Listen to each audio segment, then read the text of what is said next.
are live on SportsGrid with GameTime decisions. It is a Thursday night. I'm Kevin Walsh with you for the next 2 hours, talking about tonight's slate, NBA, NHL, and some college basketball. Only one ranked team in action, but also an eye towards the weekend and the fallout from many of the big news, including the National Football League with the NFC South solidifying some of their head coaches here. We begin with the latest news out of Atlanta. The Falcons hiring Rams defensive coordinator Raheem Morris. And with respect to Raheem Morris, he's not even really the story here. It's that the Falcons seemingly were going to be the landing spot for legendary head coach Bill Belichick. You look around and where is Bill supposed to land? Seattle is still open. There has not been many connections to that job, though. This is an odd spot now that Bill Belichick finds himself in. Are there potential job openings that could still come free? We know Sirianni is going to be back in Philadelphia. Is there a world the Bills move on from Sean McDermott? It feels unlikely. It appears Bill Belichick will be left out of this head coaching cycle here. Maybe takes a job as a coordinator. Feels like he'll find work as a commentator and then, I guess, assess again. But you have to wonder if Bill Belichick has coached his last game in the NFL. Joining Raheem Morris in the NFC South. Well, somebody already familiar with the NFC South. That is Tampa Bay Buccaneers offensive coordinator, now Carolina Panthers head coach Dave Canellis. Canellis, with what he was able to do for Baker Mayfield, gets this job here in the hopes that he can do the same for Bryce Young, who needs it in a big way. This Carolina season was disastrous. Dave Canellis should have a lot of leeway here. Cannot be worse, you would think, than what we saw this past season. Our radio audience is live. Appreciate all those with us here on SportsGrid, including SiriusXM, Channel 159. It's Kevin Walsh, Game Time Decisions on SportsGrid. These two big names go down, but the biggest head coaching news in the last 24 hours is Jim Harbaugh, the head coach for the Los Angeles Chargers, as the Michigan Wolverines head coach goes back to the NFL. The last time we saw Jim in the National Football League was with the San Francisco 49ers. Only 4 seasons, but 3 of those incredibly fruitful. Appeared in a Super Bowl, multiple conference championships along the way. We know the success he had with Alex Smith, Colin Kaepernick. Now the hope is that Harbaugh can have that same success here with Justin Herbert. If you look at the statistics throughout Jim Harbaugh's career, he has been successful everywhere.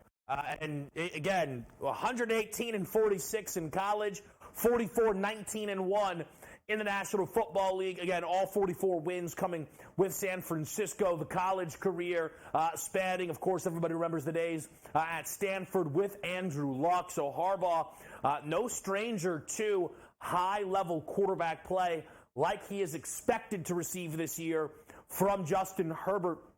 The fallout, though, from this is not just Chargers-based. I'm curious to see where these Chargers futures markets will reopen at. I wonder if, and at first glance I was thinking maybe too many people are scared off by the Chargers and you can get some value. I wonder if this is a scenario where Harbaugh is such a great hire, the Chargers remain very strongly booked, expected to make the postseason inside the top 7 or 8 there in the conference. That feels more likely. But it is not just the NFL that sees the impact of this decision. Of course, the college football landscape here. The Michigan Wolverines are the defending champs. Every expectation is that Sharon Moore will be stepping in, who was the head coach for a number of games this year already for Michigan due to the various Harbaugh suspensions that we saw. The Michigan Wolverines are 14-1 to win the national championship, and this is a number that has only dropped since their season ended. It was very curious, it felt, at the beginning of these markets opening to not see Michigan higher up the board. And it was for a reason.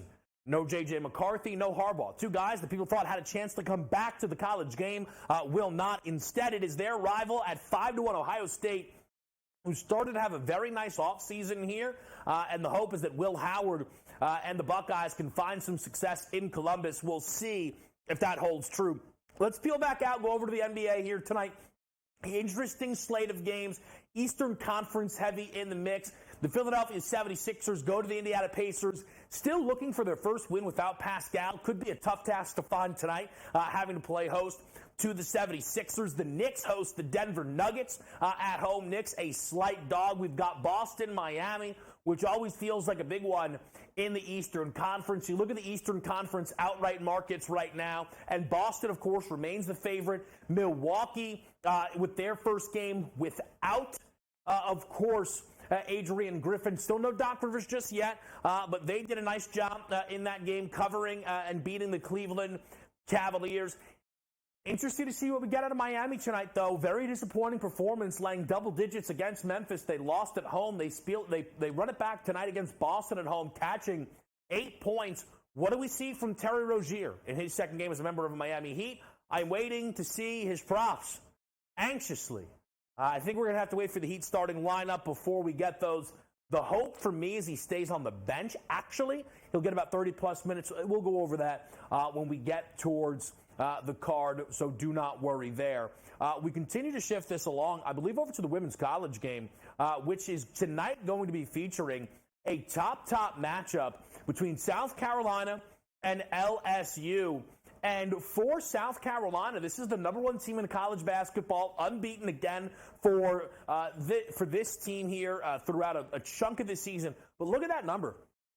Minus 400 to win this basketball game at LSU. At LSU, 7.5-point line. Kim Mulkey, who is the LSU head coach, has only lost once at home in her 3 seasons with the Tigers. It was to Dawn Staley's group, though. Back in 2021, it was her first year there. Here's the interesting thing. That game was only a 6-point win towards South Carolina. I would think most people would say that was a better South Carolina team than Aaliyah Boston, right? This LSU group has far more expectations than that group of ladies back in 2021 did for LSU. So seeing 7.5 tonight, it feels very strong. And it almost suggests that there should be a bigger gap in this futures market here between these two teams. You go to their building and lay 7.5 points. I mean, that means that if these two teams were to meet in a national championship, you're talking double digits once you remove home court advantage. If South Carolina is 10 points better than every single team in college basketball, you would imagine the market puts LSU as the second best team, considering they're second here in the outright market. If that is the case, then plus 250 is probably value. Something to consider. We'll talk with Coach James Young about this in a minute. Sticking with the college game, though, for a quick pick. Late night, Arizona goes to Oregon State. The Beavers will be a home dog for the 4th time this year. First 3 times, all of these games have played towards the over. We have seen Oregon State's offense step up in this spot, never their defense. Top offenses like Baylor and Nebraska ran through this team like a knife through butter. Arizona will do the same. Coach James Young steps up next right here on SportsGrid.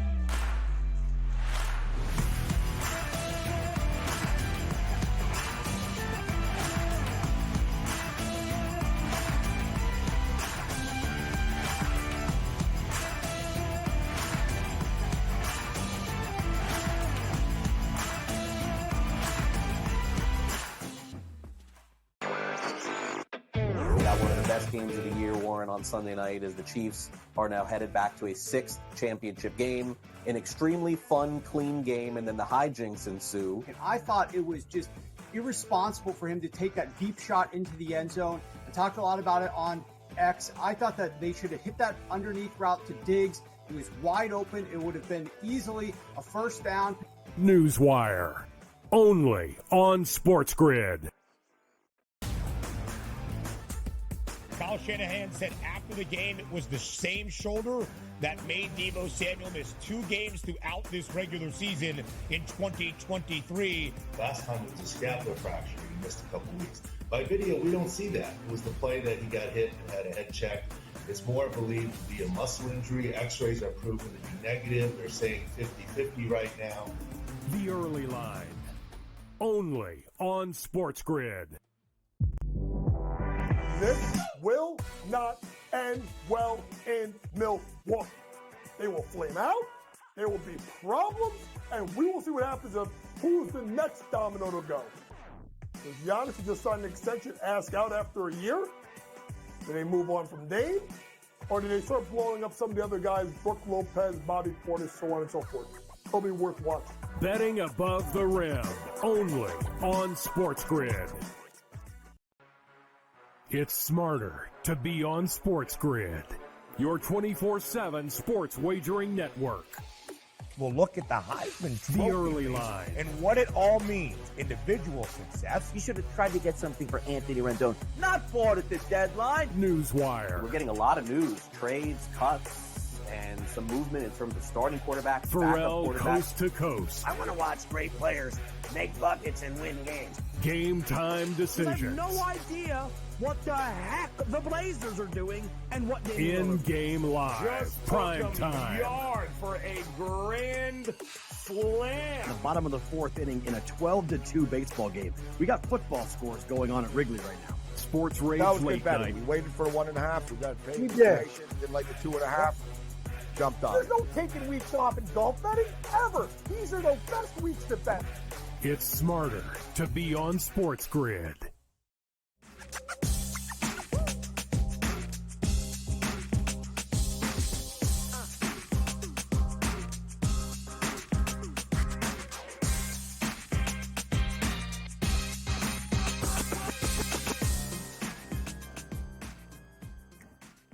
All right, let's make it happen. We're live with you here on a Thursday night. Kevin Walsh joined by Coach James Young as we get set for a ton of hoops tonight.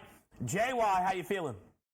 Man, you know how it is. It's Thursday night. We got some big NBA games, big games in the Eastern Conference. Not a ton of college basketball, but you mentioned it. A really big game in the women's game. Hey, if there are lines, we got to talk about it. Yeah, JY, we will. I want to go through the NBA first, and then we can kind of peel back a little bit and get into that big game tonight there featuring the top 2 odds to win the national championship on the women's side of it, though. We'll begin it in Indiana, though, where we are seeing something in lockstep here. You're on the Sixers. Tell me why. Well, I just think, if you look at a team like Indiana, they haven't played particularly well since the trade of Pascal Siakam. They're trying to find their way. I think they lost 4 of the last 5. And I just look at a Philadelphia team that's really playing well, and they should be smelling blood right now because, Caleb, I'm starting to believe that this team could get all the way to the NBA Finals. I think the improvement of the coaching staff of Nick Nurse, the play of Embiid, the overall elevation of Maxi's game, no distraction of James Harden. I think this is a really tough spot for an Indiana team without Halliburton tonight. So I think this is a good spot for Philadelphia. I know it's 5 points on the road. I'm going to take the Sixers. I think they beat them, and I think they beat them pretty good. I'm also on the Sixers here. Look, I'm a little bit hesitant because of how this start for Indiana has gone since adding Pascal. They're not going to lose out, obviously. You look at the 3 games that they've played with him. At Portland was the second leg of it back-to-back. This Pacers team has been atrocious in that spot. At Phoenix was without Halliburton, making that a tougher task. And then home against Denver. Well, you're also without Halliburton. That's a top team in the league. My thought here with the Indiana Pacers is we get another opportunity to fade this team with the Sixers. Look, they're 8-4 against the number as a road favorite. They've been excellent in this spot. They are playing great basketball. There's going to come a point to buy on Indy. After this, they're going to play a back-to-back at home against Phoenix. I don't think that's it. But then home against Memphis, circle that Sunday 3:30 spot. That could be a spot where you might see Indy losers of every game since Pascal joined, maybe only laying. Could we get it at 3? Maybe against Memphis? Something to look ahead towards. I think that would be interesting. What are you doing prop-wise in the game, JY? Well, when you look at this game, I'm going to go to Miles Turner. Miles Turner over 6.5 rebounds, plus money on FanDuel. This is a situation where Miles Turner averages 7.1 rebounds per game, and he's got to. When you look at his minutes, if he gets 30 plus minutes this year, I think he's 12 out of 15 over 6.5 rebounds. So he stays out of foul trouble. He's got to guard Embiid. Yes, Embiid gives him problems, but that's a low. I don't want to call it a low-hanging fruit. I was actually shocked that I saw that Miles Turner is only getting 7.1 rebounds per game. Like, this is one of the top setters and rebounders in the league. I think we're catching it light. I think he's got a board tonight to keep this game close. I think Siakam helps him defensively a little bit. So I'm going to go with Miles Turner over 6.5 rebounds on FanDuel at plus money. One thing I want to mention in this game is one of the more stunning props I've seen this season, and it's a number that I'm not really having any success figuring out, and it is the Tyrese Maxey points prop posted at 29.5. I have no idea why that is the number. I mean, Maxey averages 26 a game with Embiid, 32 games this year besides Joel. He has only hit this a 30-plus performance 8 times. You might say, but it's Indiana. Yeah, but I learned that lesson the hard way. The Pacers games don't look the same without Tyrese. They don't get into the 250s without Tyrese. Oh, but Maxey scored 50 against them. That's right. And then in the second game, he scored 27. Like, I understand if you want to elevate it a little bit, but I got to be honest. I'm scared off. I can't figure this number out. I started this game thinking Maxey could play well, and maybe just so many people thought the same that this number got pushed up to the moon. By the way, Embiid tonight, highest number we've seen all season, 37.5. Also, before I forget, even though maybe we'll talk about this tomorrow, Sixers Nuggets run it back, JY, this weekend. So, if Embiid goes to Denver, we get minus money for the first time all year on the MVP. I don't know what happens if Denver takes down Philly, though, in that game. Well, listen, I think reason why people are liking maybe Indiana plus the points is they're thinking that this is going to be a spot where Philadelphia almost looks ahead, Kevin, right? Looks ahead of the game in the matchup. And it'll be a fascinating matchup. By the way, Kevin, we talked this. Can they guard each other this weekend? I mean, can they guard each other? I mean, just give us like a quick game of like 101, first guy to 5 wins. But I think fascinating matchup this weekend and a rematch between those two. Remember last year, I think Embiid beat him up in Philly. Then he was hurt for the game in Denver, so people were talking about that. I think JoJo's going to go make a point. And I think, Kevin, if he goes to Denver and outplays him, I think he shuts down the MVP voting. So if you think you want to take JoJo, it may move again after this performance this weekend. So jump on him now because I think he's going to go off again this weekend.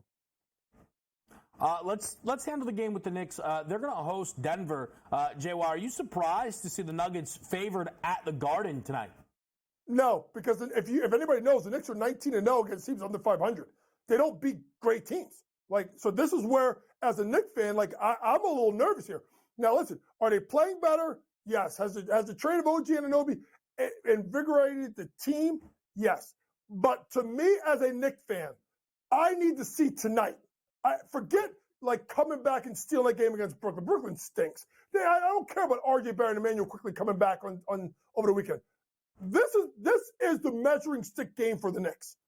And to me, if they're going to win it, they're going to win it on the defensive end. So what I'm doing is, and I don't do this a lot, KW, you know me, I'm going OG Anunoby stocks over 2.5.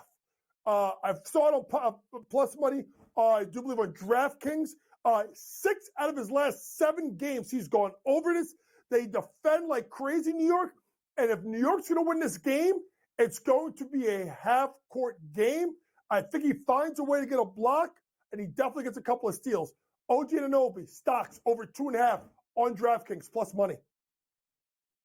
All right, little OG. I like this spot, JY, for the Knicks. I do. They're 2-1-1 against the number this year, booked as a home dog. You got to remember, look, this Denver team is not brilliant in their own rights against. I mean, look, 11-10 against teams above 500 is obviously much better than that Knicks 7-16 record. But I'm just talking about home road splits. We've not seen Denver be the same team away from home. And I know relative to the NBA, 14-10 is great, but at home is where they separate. It's where they separated in the postseason there. I think the Knicks can come out and win this game. I think to some degree, we kind of need to see that performance from the Knicks, right? Think about the step-up spot that they had since the addition of OG Anunoby.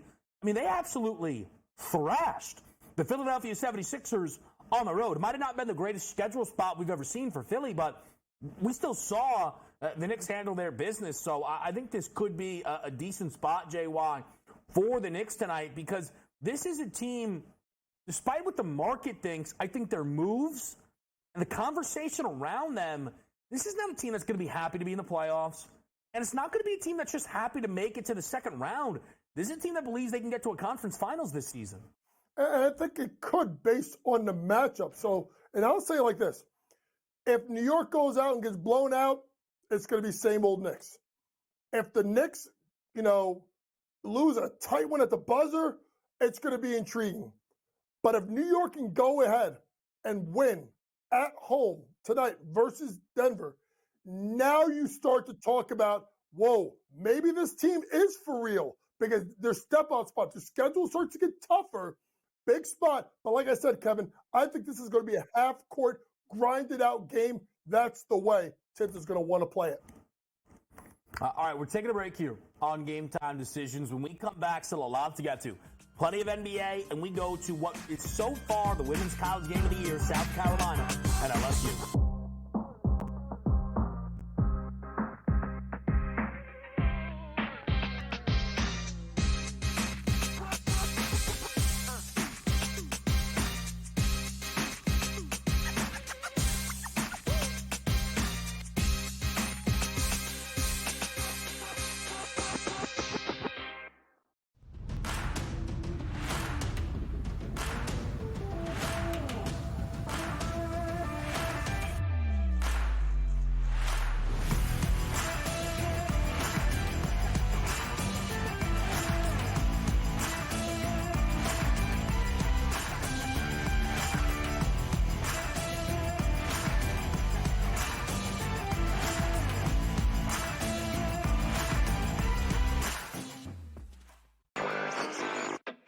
One of the best games of the year, Warren, on Sunday night as the Chiefs are now headed back to a sixth championship game, an extremely fun, clean game, and then the hijinks ensue. And I thought it was just irresponsible for him to take that deep shot into the end zone. I talked a lot about it on X. I thought that they should have hit that underneath route to Diggs. He was wide open. It would have been easily a first down. Newswire, only on SportsGrid.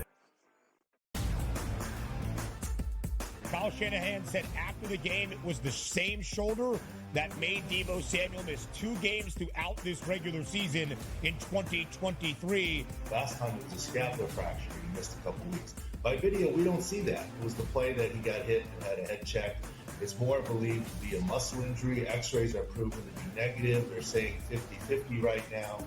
The early line, only on SportsGrid.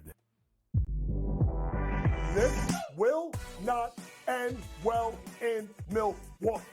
They will flame out, there will be problems, and we will see what happens of who's the next domino to go. Does Giannis just sign an extension, ask out after a year? Do they move on from Dame? Or do they start blowing up some of the other guys, Brook Lopez, Bobby Portis, so on and so forth?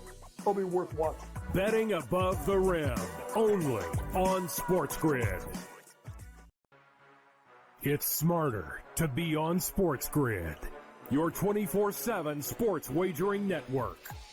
We'll look at the Heisman Trophy The early line. and what it all means. Individual success. You should have tried to get something for Anthony Rendon. Not bought at the deadline. Newswire. We're getting a lot of news, trades, cuts, and some movement in terms of starting quarterbacks, Pharrell, backup quarterbacks. coast to coast. I want to watch great players make buckets and win games. Game time I decisions. have no idea what the heck the Blazers are doing and what they In-game live. Just Prime took 'em time. yard for a grand slam. The bottom of the fourth inning in a 12-2 baseball game. We got football scores going on at Wrigley right now. Sports Rage That was Late good betting. Night. We waited for the 1.5. We got paid. We did.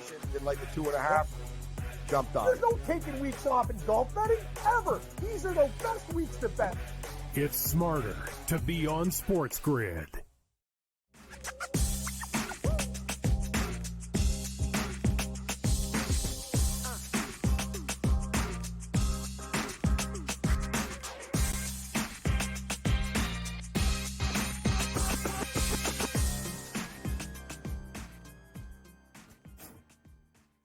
We're live with you here. It is Kevin Walsh on GameTime Decisions. I want to go through some of the NBA still with Coach. We'll do that in a moment. But allow me to let you know where the lines sit for this LSU-South Carolina game. So we have right now open side total money line and an Angel Reese player prop. Angel Reese booked at 18.5 points. Obviously the star of this game, one of the biggest stars, probably the second in women's college basketball with Caitlin Clark being the premier player. You have a 151.5, 150.5 total, 7.5 point spread for South Carolina at LSU. Mulkey has only lost once at home since joining LSU. It was to Staley and South Carolina. But it was by 6. Different teams, different expectations. It makes for an interesting spot. Here's the thing. I don't want to force a play in this game. I have something that I really like. It's just we are not at the point yet where we have enough numbers. It is something where I was actually, it's going to sound like a joke. It's not a joke. I was betting a lot of the women's NCAA tournament. When we start to get to there, we get more options. I just want the South Carolina women's team total to play it over. This LSU defense is not the same caliber as South Carolina's. If LSU, the number one scoring offense in the women's college game, gets right, then this game will get over the number. But South Carolina is going to get theirs, I think, absolutely regardless. Look, it is a big number to be laying here at LSU. I do have some hesitations about the fact that if we did, home field or home court math, this is 12 potentially. If South Carolina's home, it feels like a ton. But this LSU team has flaws. Not only did they lose that opening game we saw to Colorado, but that loss at Auburn, I think, looms large here with this line. This is a spot for me. I keep going back and forth. If I had to, it's probably South Carolina and the over. I wish I could get access to a South Carolina women's team total. I can't. Coach, LSU, South Carolina, what are you looking for here tonight? Well, obviously the play of South Carolina has been fantastic. And Kevin, they've been blowing teams out, scoring at about 91 points per game. But the thing you like about this South Carolina team, and talking to a good friend of mine that's really connected with USA Basketball, he mentions the depth and the fact that they are playing well together. You got 7 girls that do getting between 9 points a game and up. Obviously, Papao, the transfer from Texas, has been absolutely fantastic, shooting the ball at 55.8% from 3. So you get that with Cardozo, the big girl inside, should be one of the top 5 picks in the WNBA draft. And this team just plays well. And here's the thing. When you look at South Carolina, they grind you down defensively. Think about the last couple of games they've given up. 64 to Texas A&M, 36 to Kentucky, 57 to Missouri, 66 to Mississippi State, 66 to Florida. They beat you down. And I would say this, folks. The one thing they do is they defend and they take away your best option. I don't think Angel Reese is getting to over 18.5 points. She's scoring 19.1 points per game. The sides of Cardozo inside is going to make it hard for Angel Reese to score around the basket. She doesn't have that perimeter game. So I think, if anything, Angel Reese goes under her point prop. And then, obviously, South Carolina laying the points on the road gets a double-digit win. You can get Reese at 19.5 if you look around. I will also say one of the interesting things is at this moment, it looks like a down year for the SEC overall for women's college hoops. These are the only 2 teams ranked right now from the conference. No Tennessee. We've seen Kentucky have good years. Miss State. None of that right now from the conference. So the sample size isn't as big from seeing these girls in step-up spots. Because, look, the reality is nobody cares what LSU did against Niagara. Nobody cares what South Carolina did against Bowling Green. It's irrelevant, right? I mean, these are such mismatches. But for South Carolina this year, 4 ranked teams. They went to Paris, beat up on Notre Dame. They hosted Maryland. The problem is that Maryland team's no longer ranked. It's down here there. They played Utah on a neutral, handled the business, but it was only by 8. Went to North Carolina, handled their business, but it was only by 7. But again, LSU's ranked games. Game 1, they get stunned by Colorado, who has ended up obviously being much better than the preseason expectations. And then they beat up on Va Tech by 18. That's all we have. And again, if you really want to qualify it, the only team LSU has played that you would even put in the conversation of South Carolina is Colorado. That game was Vegas. It was supposed to be this coronation for the defending champs and all their additions. And they were embarrassed in that game.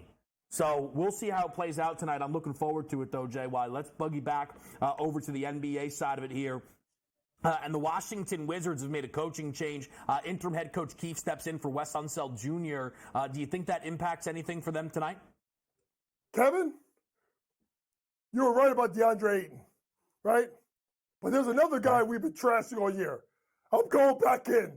I'm back on the Poole party tonight. I'm going Jordan Poole over 16.5 points tonight.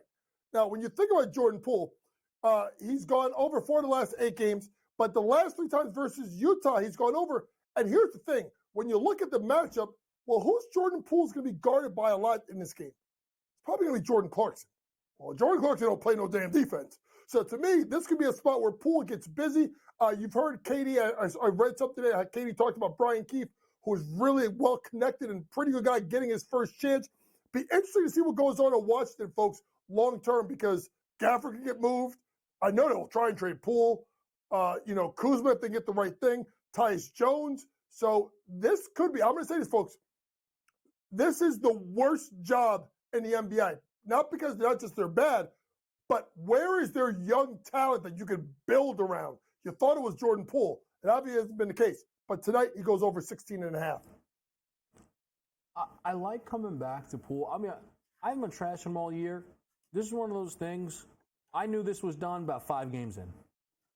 5 games in, it was very clear this was somehow Kyle Kuzma's team, and they were not going to give the keys to Jordan Poole. And look, Jordan Poole has proven to be actively a bad NBA player, but the idea was volume. JY, his last 3 games from beyond the arc, 1 for 4, 1 for 4, 0 for 3. If you would have showed me that before the season started, I would go, you mean to tell me 3 straight games he left injured? 3 straight games he fouled out? That would have been the only way you would have been able to tell me that guy went 3 straight games with 3, 4, and 4 attempts. I legitimately, you can tell me I'm crazy, I don't care. I thought he might break the record for most threes attempted per game in NBA history. Absolutely. That's what I was expecting from Jordan Poole.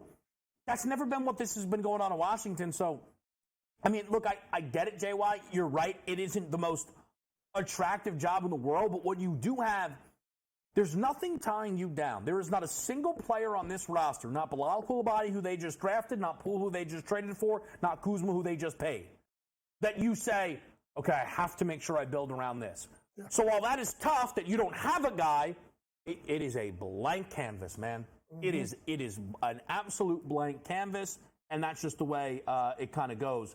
Let's keep moving here, JY. Minnesota goes to Brooklyn. What do you look for here? I think Brooklyn's terrible. I mean, I know they – and here's the thing, folks.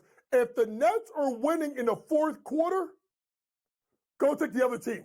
Because the Nets find a way to play well. Like Cam Johnson reminds me of the old Miami Dolphins with Dan Marino, when they would come out and he'd be so hot in the first half, and then you don't even know the guy's in the game. This is a spot where Minnesota, I know they're in a back-to-back.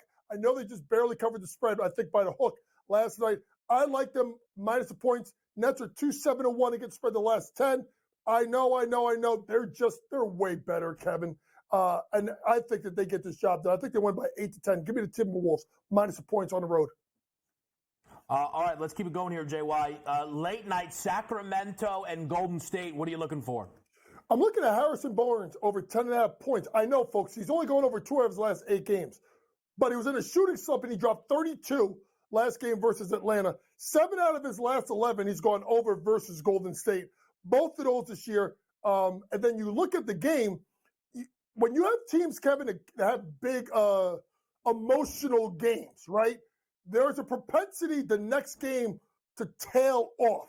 Well, they're at home on a back-to-back. I'm going to go ahead and take the Kings on a money line as a short favorite, and take Harrison Barnes over 10.5 points tonight. This is a spot. So we're going to get to my card in a minute, and I'll kind of explain it there because I want to get JY's picks. I know he's got to get moving. But this is a spot where I actually think the Warriors, unless you're fading the full back-to-back, have a lot of value. But we'll get into that in a minute here. JY, trusting Anthony Davis, good for you. I may never do it again. 2 free throws against that Clippers team, zero fourth-quarter points. He didn't shoot the basketball. I don't think. Maybe he shot it once. People were defending. I don't even know what I was watching. What do you like from AD tonight?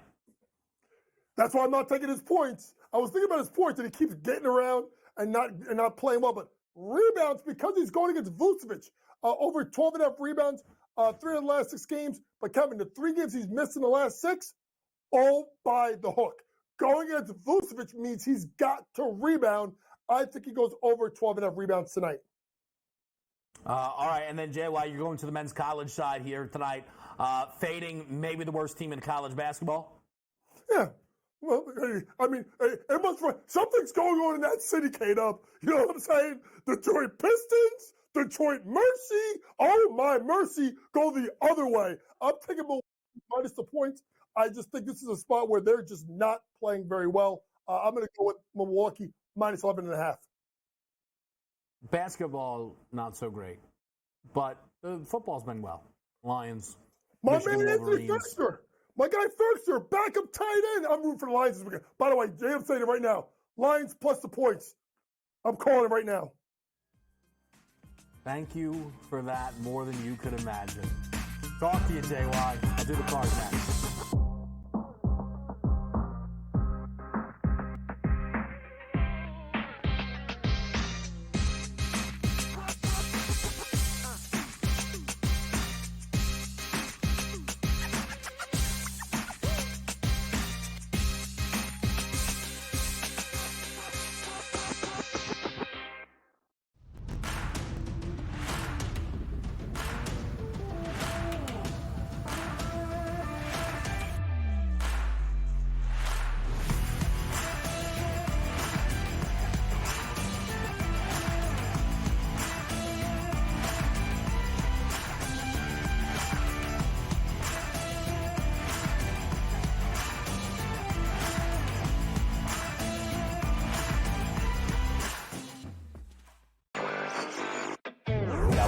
Games of the year, Warren, on Sunday night as the Chiefs are now headed back to a 6th championship game. An extremely fun, clean game, and then the hijinks ensue. And I thought it was just irresponsible for him to take that deep shot into the end zone. I talked a lot about it on X. I thought that they should have hit that underneath route to Diggs. He was wide open. It would have been easily a first down.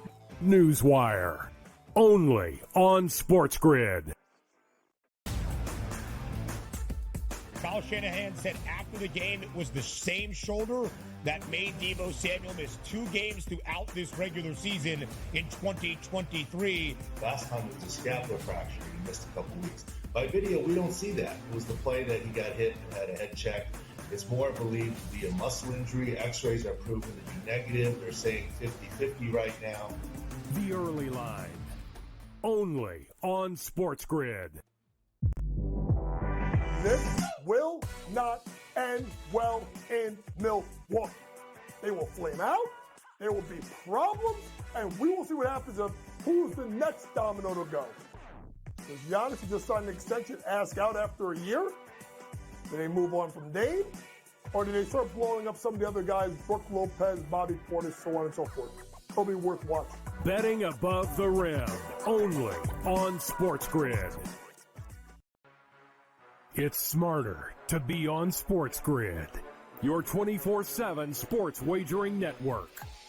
We'll look at the Heisman The Trophy early race line. and what it all means. Individual success. You should have tried to get something for Anthony Rendon. Not bought at the deadline. Newswire. We're getting a lot of news, trades, cuts, and some movement in terms of starting quarterbacks, Pharrell backup quarterbacks. coast to coast. I want to watch great players make buckets and win games. Game time I have decisions. no idea what the heck the Blazers are doing and what game In-game live. Just Prime took 'em time. yard for a grand slam. In the bottom of the 4th inning in a 12-2 baseball game. We got football scores going on at Wrigley right now. Sports Rage That was Late good betting. Night. We waited for the 1.5. We got paid. We did. Didn't like the 2.5. Jumped on. There's no taking weeks off in golf betting, ever. These are the best weeks to bet. It's smarter to be on SportsGrid.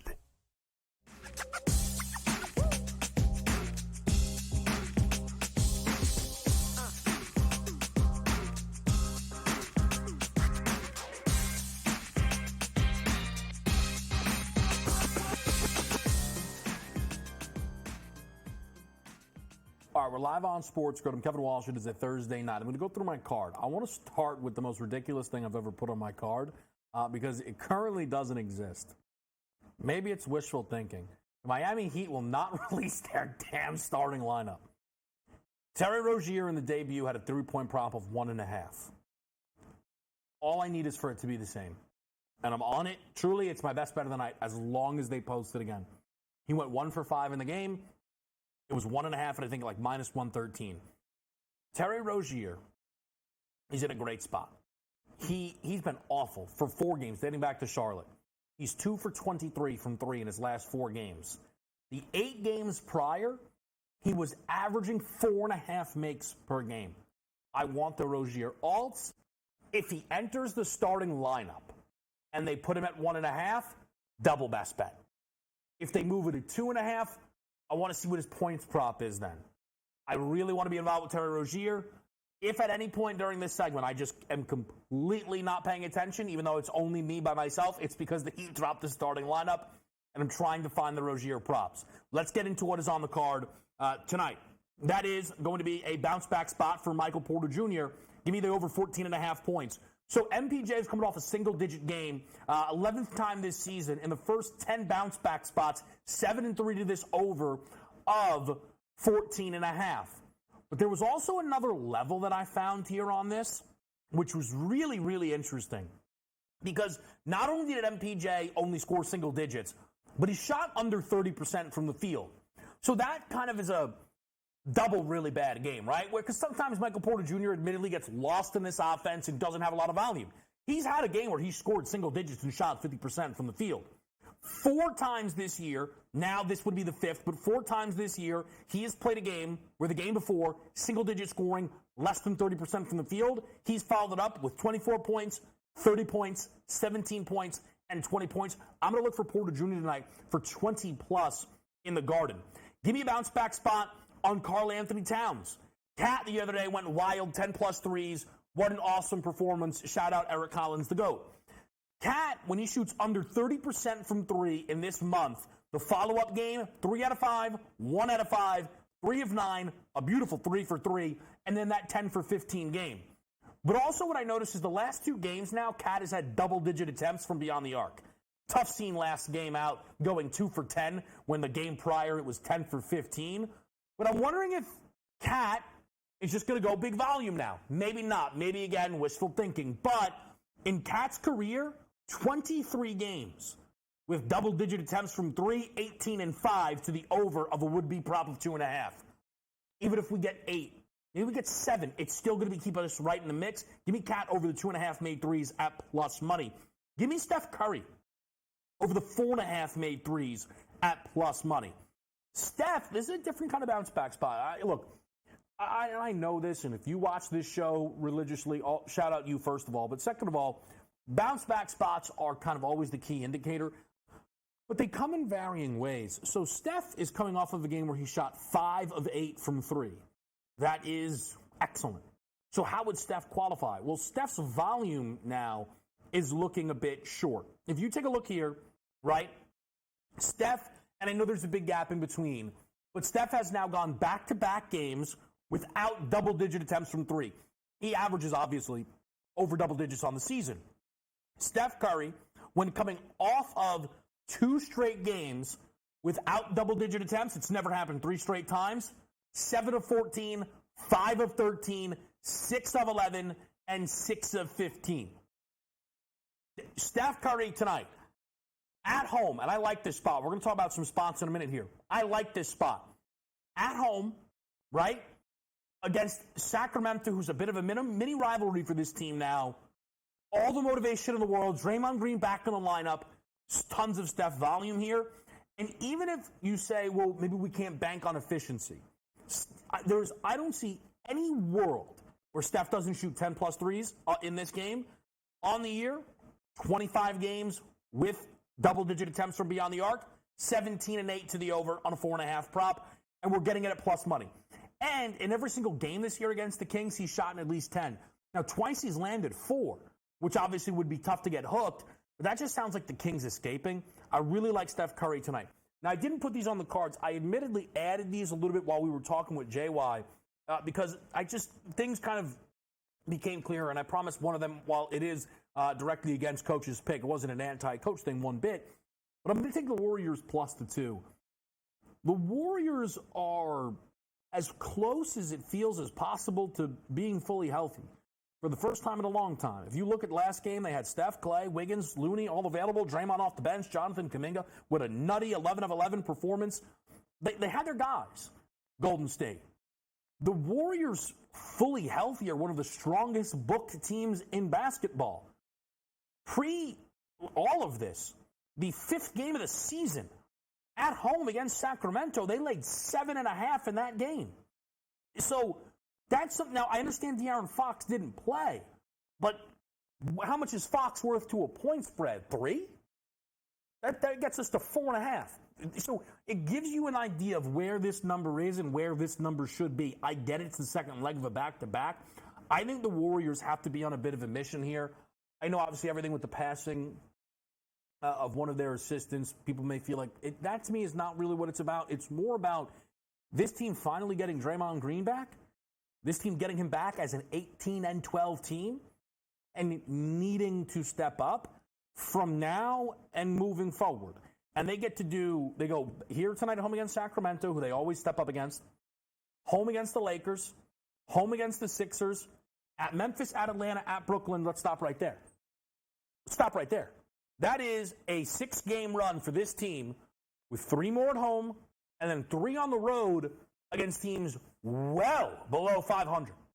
Now, I'm not saying it's going to be 7 straight for Golden State, but this team probably this has to be a 5-2 run.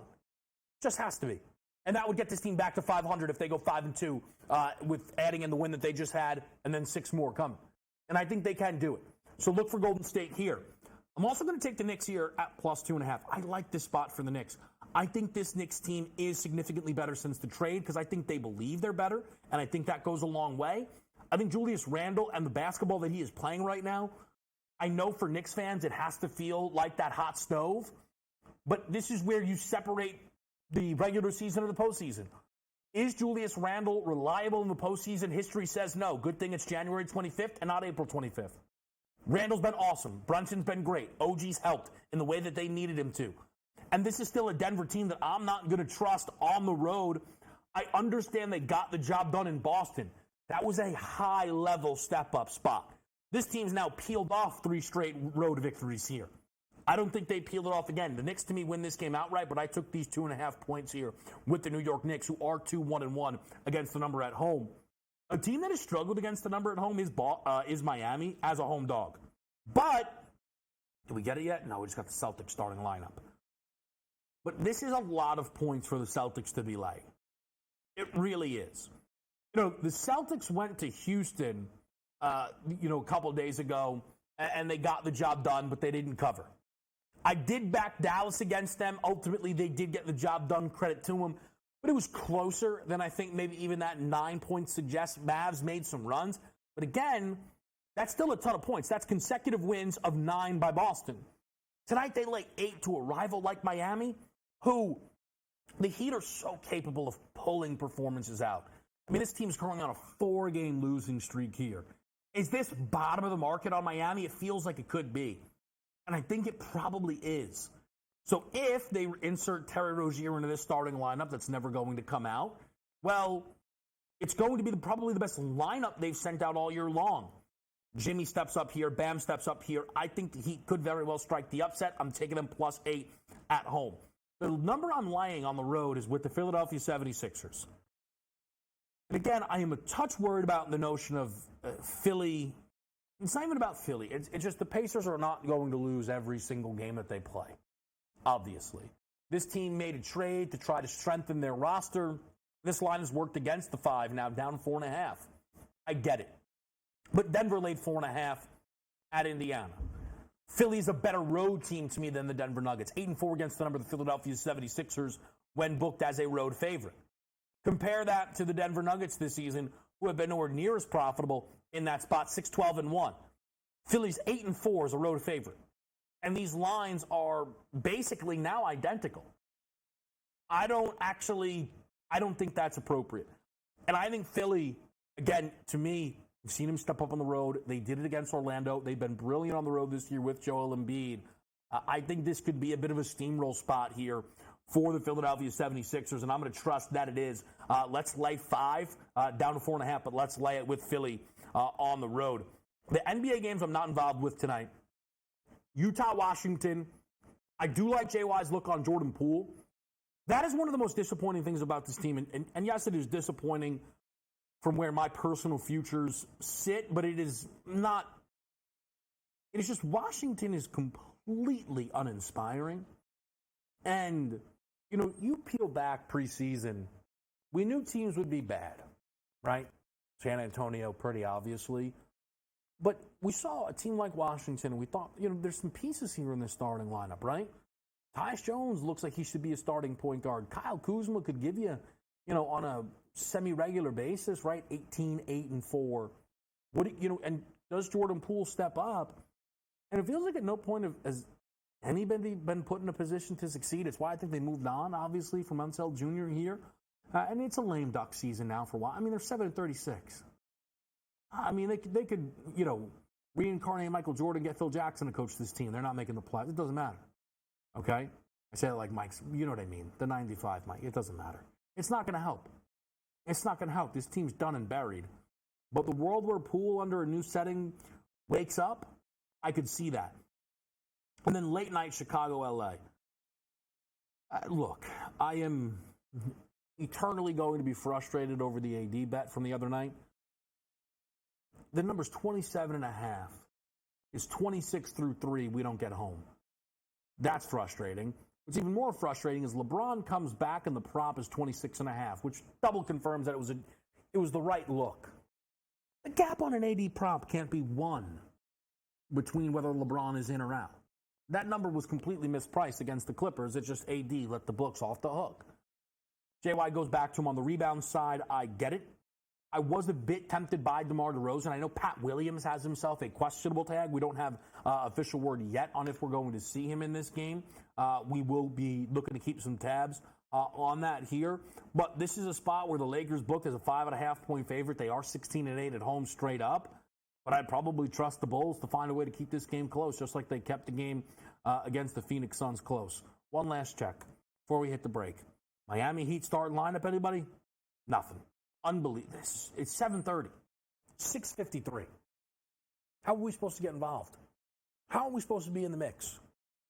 This Terry Rozier prop, I mean, and I've been getting, texts on the segment. People are like, great idea, Terry Rozier, let's lock in. I haven't been getting those texts, but I should be. People aren't showing enough respect here. Post the Terry Rozier prop. Is he going to start? Does anybody over at Heat Beat know? We're waiting. Hold on. 17.5. Whoa, hold on. We'll address this on the side. Whoa, we'll be right back. Hey, now.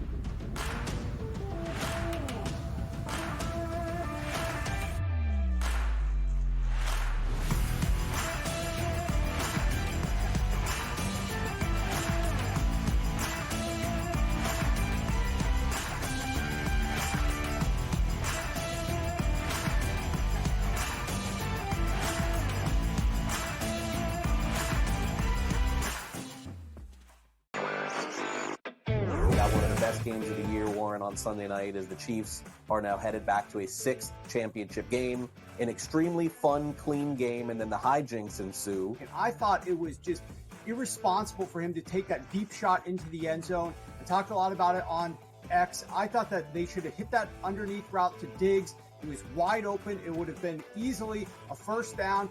Newswire, only on SportsGrid. Kyle Shanahan said after the game it was the same shoulder that made Deebo Samuel miss 2 games throughout this regular season in 2023. Last time it was a scapular fracture. He missed a couple weeks. By video, we don't see that. It was the play that he got hit and had a head check. It's more believed to be a muscle injury. X-rays are proven to be negative. They're saying 50-50 right now. The Early Line, only on SportsGrid. This will not end well in Milwaukee. They will flame out, there will be problems, and we will see what happens of who's the next domino to go. Does Giannis just sign an extension, ask out after a year? Do they move on from Dame? Or do they start blowing up some of the other guys, Brook Lopez, Bobby Portis, so on and so forth? It'll be worth watching. Betting above the rim, only on SportsGrid. It's smarter to be on SportsGrid, your 24/7 sports wagering network. We'll look at the Heisman Trophy The Early Line, and what it all means. Individual success. You should have tried to get something for Anthony Rendon. Not bought at the deadline. Newswire, We're getting a lot of news, trades, cuts, and some movement in terms of starting quarterbacks, Pharrell backup quarterbacks. coast to coast. I want to watch great players make buckets and win games. Game time I decisions. have no idea what the heck the Blazers are doing and what they In-game live, Just prime took 'em time. yard for a grand slam. The bottom of the 4th inning in a 12-2 baseball game. We got football scores going on at Wrigley right now. Sports Rage That was Late good betting. Night. We waited for the 1.5. We got paid. We did. Didn't like the 2.5. Jumped on. There's no taking weeks off in golf betting, ever. These are the best weeks to bet. It's smarter to be on SportsGrid.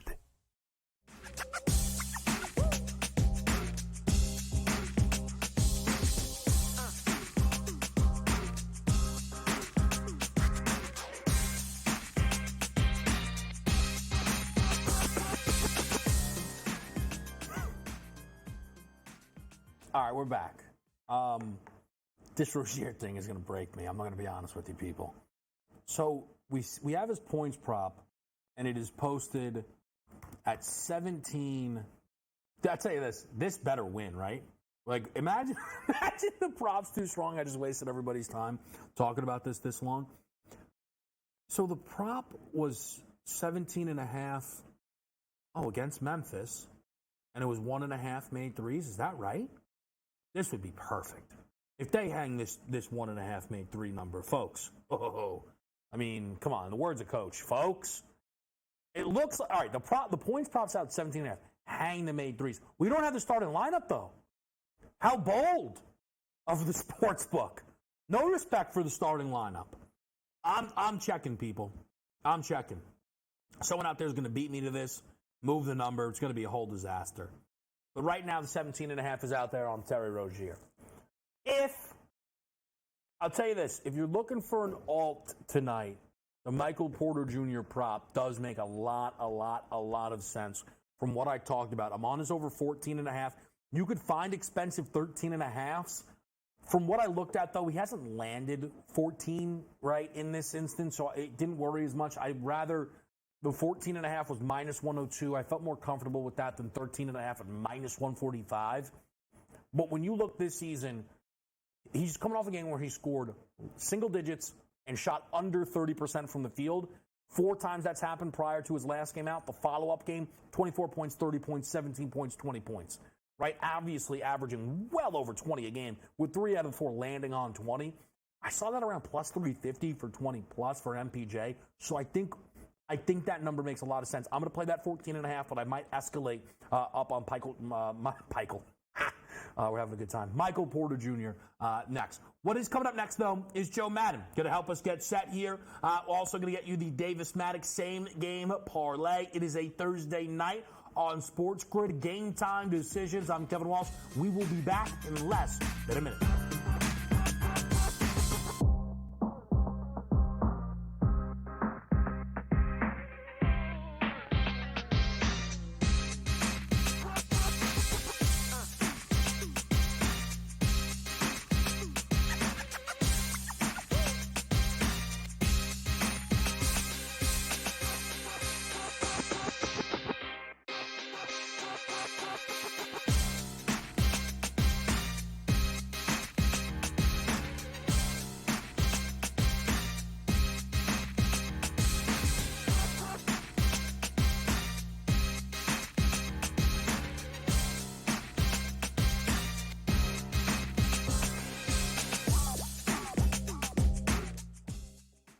Live on this Thursday night, it is Game Time Decisions on SportsGrid. I'm Kevin Walsh. We're going to turn it over to Davis Maddock. He goes to the game between the Brooklyn Nets and the Minnesota Timberwolves for his same-game parlay.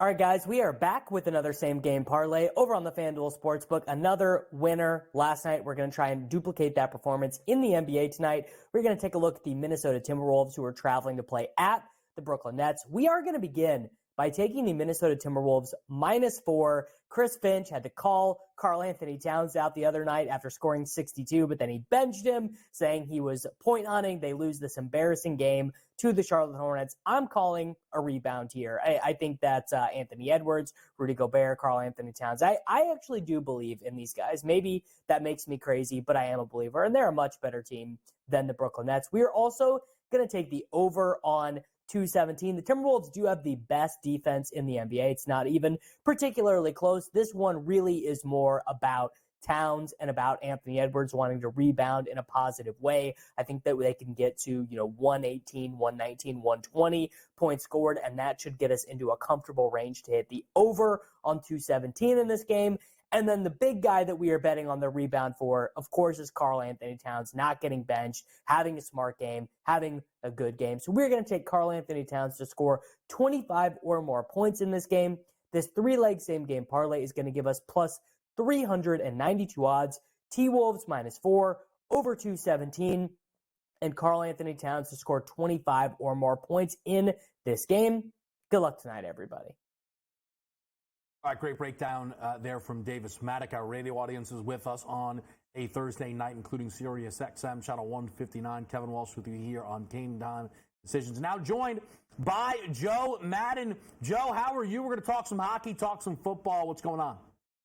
I'm doing great. Not much is going on. Tons of games. There's kind of a hiring of a coach of my favorite team. So exciting times right now.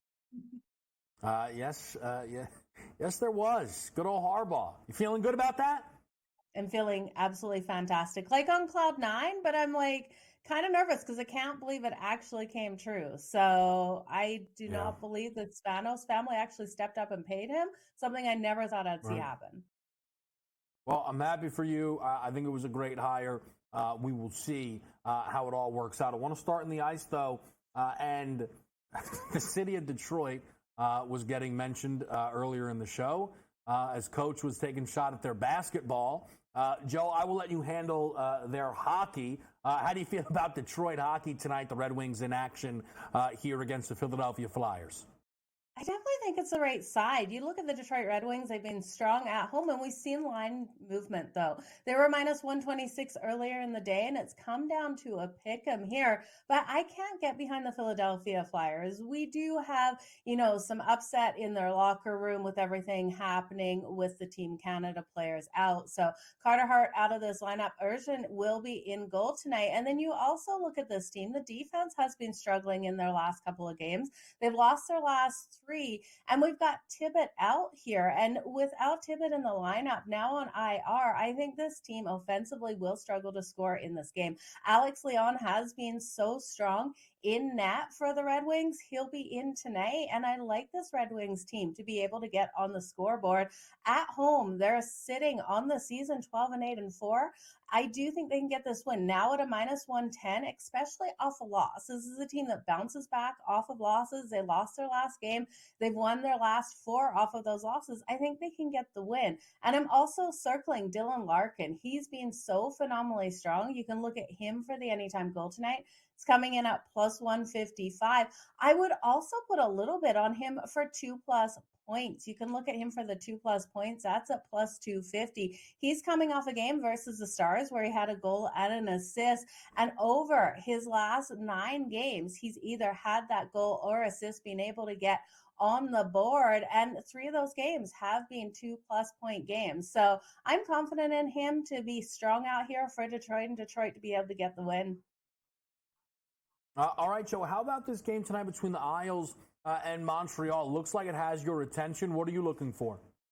Yeah, this is going to be a really interesting one between these two teams. You got Sam Montague in net tonight for the Montreal Canadiens. And I'm so high on him since he signed his contract. He's been absolutely phenomenal out there. But the Montreal Canadiens aren't getting a lot of high danger shots. So I do think they'll struggle to score tonight on Varlamov here. And when I look at Patrick Roy taking over this team, I expect the Islanders defense to be able to stand up stronger in these games. This is a team that's been allowing their goaltending to be absolutely peppered out there. But I think going out of the All-Star break on the other side of it, we're going to see a real lockdown on the defense. And while I do think it starts here in these last couple of games, it's still going to be a struggle in this one. But against Montreal, they just don't fire enough of those high danger shots. So that first period, I do think is a strong way to look at this game. Under 1.5, you're getting a value at the under 1.5 in this one, and it's coming in at minus 102. And then I'm going to look at some player props. I do think the shots are still coming on both sides of the puck. When we look here at both of these teams defensively, like I said, I expect more out of the Islanders, but they're still going to be able to give up a lot of shots. And Montreal doesn't have a ton. So there's a couple of players I've circled on both sides. Bo Horvat here for the New York Islanders. He's been absolutely phenomenal. He's been able to generate those shots. You can look at him for 4+ shots. That's coming in at plus 136. There's only 2 players FanDuel will take 6+ or 7+ shots tonight. Only one at 7+. It's not Bo Horvat, but you can take Bo Horvat for 6+. He hasn't done it yet this season, but against Montreal, I could see it. That's at plus 650. And when you look at Cole Caulfield here, 4+ shots for him coming in at minus 122. You could take him 5+ at plus 175 or that 7+, the only player listed for this game, at plus 750. He did that versus Edmonton. Since Edmonton's been on this winning streak, they've been able to lock down, and Cole Caulfield doesn't give up out there on the ice. Basically, both of these players at 4+ is a great bet, but I think you can fire either of them up depending on who you really have faith in here, Kevin. I like the look, Joe. What I'm going to do is I'm going to pause. I know there's a couple of other hockey games that we want to get to. We're going to get to some of the weekend NFL. But I've talked far too much about this Terry Rozier prop not to let people know what I'm going to do. DraftKings hung a 15.5, which I think is a surprising mistake there when you compare it to the 17.5 price that we saw FanDuel hang. And that is enough to switch kind of the look. As much as I wanted to play Rozier over the 1.5 made threes, and still would if it was posted. Rozier this season has played 19 games where he's hit 2 or more threes. He has 20+ points in 18 of 19 games and at least 16 in every single one of them. So at 15.5, Rozier in the starting lineup for Miami, they hang a number very similar to what they hung against Memphis. They brought this guy in for a step-up spot. He plays an old team in Boston. I think you get a lot out of Terry Rozier tonight. Probably my favorite bet on this card over the 15.5 points. We'll talk more with Joe Madden after this quick break.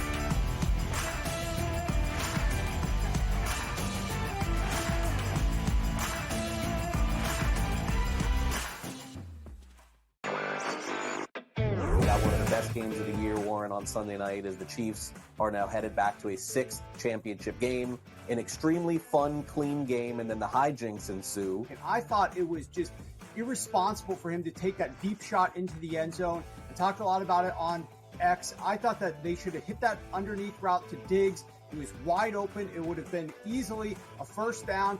Newswire, only on SportsGrid.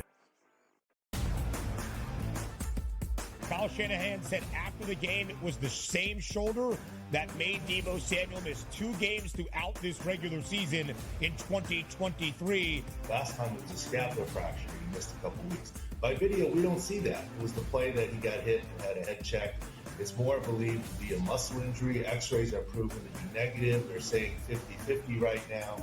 The early line, only on SportsGrid. This will not end well in Milwaukee. They will flame out, there will be problems, and we will see what happens of who's the next domino to go. Does Giannis just sign an extension, ask out after a year? Do they move on from Dame? Or do they start blowing up some of the other guys, Brook Lopez, Bobby Portis, so on and so forth? It'll be worth watching. Betting above the rim, only on SportsGrid. It's smarter to be on SportsGrid, your 24/7 sports wagering network. We'll look at the Heisman Trophy The early line, and what it all means. Individual success. You should have tried to get something for Anthony Rendon. Not bought at the deadline. Newswire, We're getting a lot of news, trades, cuts, and some movement in terms of starting quarterbacks, Pharrell, backup quarterbacks. coast to coast. I want to watch great players make buckets and win games. Game time I decisions. have no idea what the heck the Blazers are doing and what they In-game live, Just prime took 'em time. yard for a grand slam. The bottom of the fourth inning in a 12-2 baseball game. We got football scores going on at Wrigley right now. Sports Rage That was good Late betting. Night. We waited for 1.5. We got paid. You did. Didn't like the 2.5. Jumped on. There's no taking weeks off in golf betting, ever. These are the best weeks to bet. It's smarter to be on SportsGrid.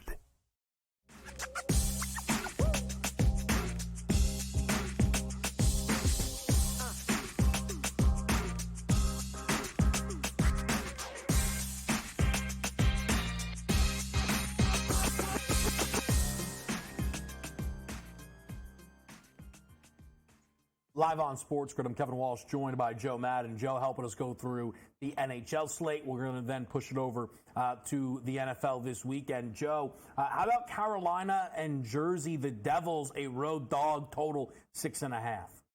Yeah, this is going to be super interesting one here. This is the Devils' first time in Carolina since the Carolina Hurricanes kicked them out of the second round of the playoffs last season. So a lot of people expecting them to come out just on a complete mission here and be able to take Carolina out tonight, especially with Carolina off that hard win versus Boston last night. I'm not buying into it. I do think this battle of the Metro is going to be fantastic, but fantastic for the Carolina Hurricanes. I expect them to be able to find the back of Nico Dawes' net tonight and go over their team total of 3.5. It's going to be a tight game, Kevin, but I do think Carolina is just so strong defensively that even on the second night of the back-to-back, the Metro battle, they're sitting second. They're not going to let the Devils, who also have a lot of players out in this one, Jack Hughes not in the lineup, Dougie Hamilton not there on defense, and then McLeod and Forte have left for those personal reasons. I think this is a perfect opportunity for Carolina to assert dominance in the Metro here. So give me their team total over 3.5. All right, and then what about Nashville? They're making the trip to Minnesota to play the Wild. This is a tight money line right now. It is favoring Minnesota here. A low total of 5.5, but it is juiced towards the over. Yeah, it's the Predators all day in this one for me here on the road. We know the Minnesota Wild got that nice big win the last time these two teams matched up. But we look here, Saros versus Gustafsson. I do have more faith in Saros coming out. And I like the Nashville Predators, how they've been playing as of late. Now, they have lost their last two. They're off that loss to the Panthers. But I'm expecting them to be able to bounce back here nice and hard versus the Minnesota Wild. The Wild I just don't trust on the defensive side of the puck. And I do think Philip Forsberg will come out and have a strong day. He's been very strong when you look at him in his career versus the Wild. I'm going to take him for the anytime goal. That's coming in at plus 150. He has 16 goals and 13 assists in the 31 games versus the Wild, and I think he finds the back of the net again, and I can't get by that plus money at plus 150, Kevin. All right, good stuff there. On the ice tonight, plenty of picks for you, but Joe's also been having a strong NFL postseason so far. Joe, I hope it continues. We'll start with the AFC side. That's the first game. Ravens-Chiefs, are you on a side here?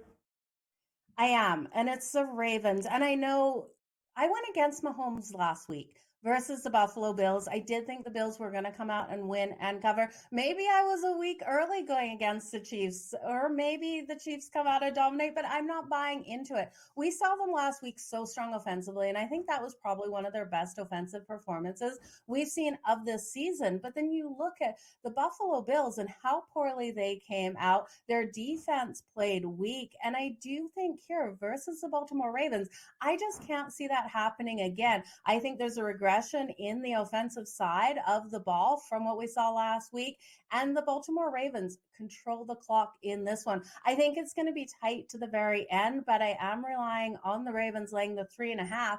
And if you want to take it all the way up to 6.5, I actually really feel comfortable in them winning this one by a touchdown too, Kevin. You're getting plus money at plus 132 in that. I think the Ravens are the way stronger team in this matchup. And you're seeing this as a lower scoring game, right, Joe? I'm seeing it as a lower scoring game here for the Kansas City Chiefs. I'm taking their team total under 20.5. We're looking at weather issues as well here. And I do think, like I said, I see that regression coming out of the offense from last week. And I think they stay under their team total of 20.5. With Baltimore controlling the clock, I don't think Patrick Mahomes will get enough time on the clock to be able to take it over that number. I'm also looking at him for his completions under that 24.5. That's coming in at minus 122. Again, I just don't see it happening in this one. I'm fading what we saw last week out of Kansas City's offense. I just think they struggle out there versus this defense of the Baltimore Ravens. I think we'll be able to shut them down. Yeah, look, I think the Ravens can certainly have some advantages here in this game. I'm also thinking maybe this will play under that 44.5. As far as the props go, Joe, something for each quarterback? Yeah, absolutely. So I'm taking Patrick Mahomes under on those completions of 24.5. I see those struggles coming. And then I'm looking at Lamar. I think Lamar has a really strong day out here. We look at him and what he's been able to do with his legs on the field. If the weather comes into play here like they're expecting, I do think his rushing yards easily goes over that number of 66.5.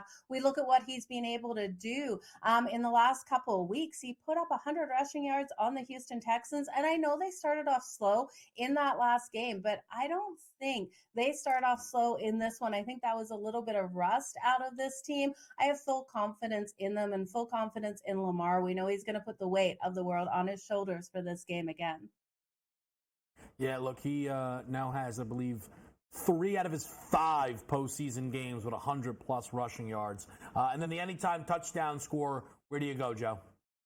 You got to look at Lamar there for that anytime touchdown. I think it's just straight money. We saw him in the last game, 2 rushing touchdowns out there. And I know he hasn't had a ton of rushing touchdowns on the board, but I really can see him getting another one into the end zone. If you want to look at him for that first touchdown, I think it's plus 600 for that first touchdown, Kevin. Yeah, I think from the touchdown perspective, I could see it from Mark Andrews. Yardage-wise, Isaiah Likely really catching my attention in this game. NFC side, Joe, what are you looking here, the Niners and the Lions? Yeah, I cannot wait to see how this one unfolds ultimately for the full game. I'm going to look at the Detroit Lions here in the first half. I do think they'll be able to do enough in this first half to keep it tight. I'm taking them plus the 4.5. This team has been so surprising with what we've seen out of them. I love their ability to convert in the red zone, but the 49ers, they're off their worst performance, I think, last week that we'll see out of them in the playoffs.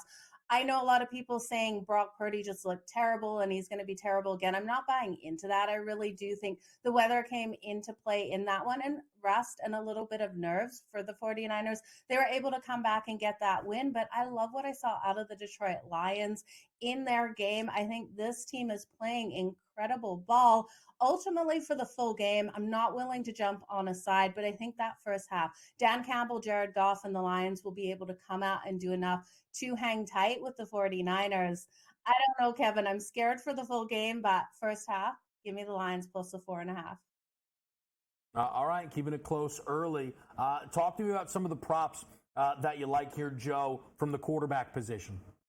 Yeah, I'm going to look at Jared Goff over on his passing touchdowns, over 1.5 passing touchdowns coming in at minus 106. We know how phenomenally strong Jared Goff has been out there moving the ball, and I do think in the red zone there, he'll be able to convert. And then looking at Brock Purdy, we know the defense here of the Lions in the secondary has those issues. So Brock Purdy for his longest completion, over 40.5, coming in at minus 112. He's put his longest one on the season has been 76 yards. I do think he finds that hole and has a huge big play in this game, Kevin. All right, there we go. And then pass catching wise, Joe, again, I can't appreciate enough. A lot of picks. I want to make sure we get them all to everybody here. What are you looking for both sides of the field?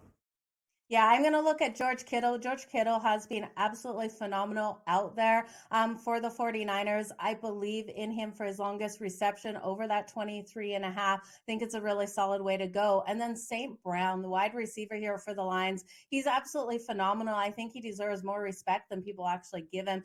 Over 85.5 receiving yards in this one. And now he went only 77 in the last game versus Tampa Bay. But you look at his 3 or 4 prior, and he's almost hit 100 plus in all of those. I really do think he comes out and he gets some really nice deep passes out there from Jared Goff.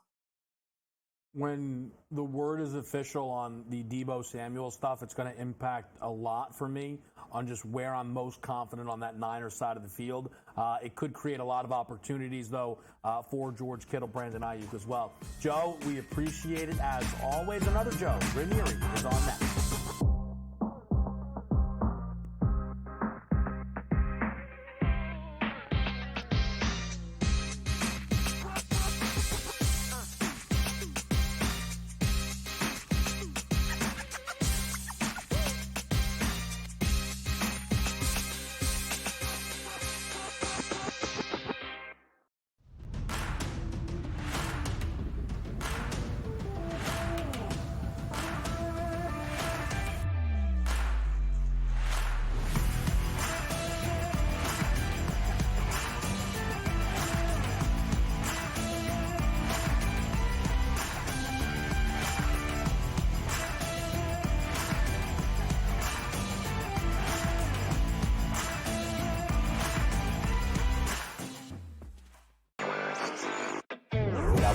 Games of the year, Warren, on Sunday night as the Chiefs are now headed back to a 6th championship game, an extremely fun, clean game, and then the hijinks ensue. And I thought it was just irresponsible for him to take that deep shot into the end zone. I talked a lot about it on X. I thought that they should have hit that underneath route to Diggs. He was wide open. It would have been easily a first down.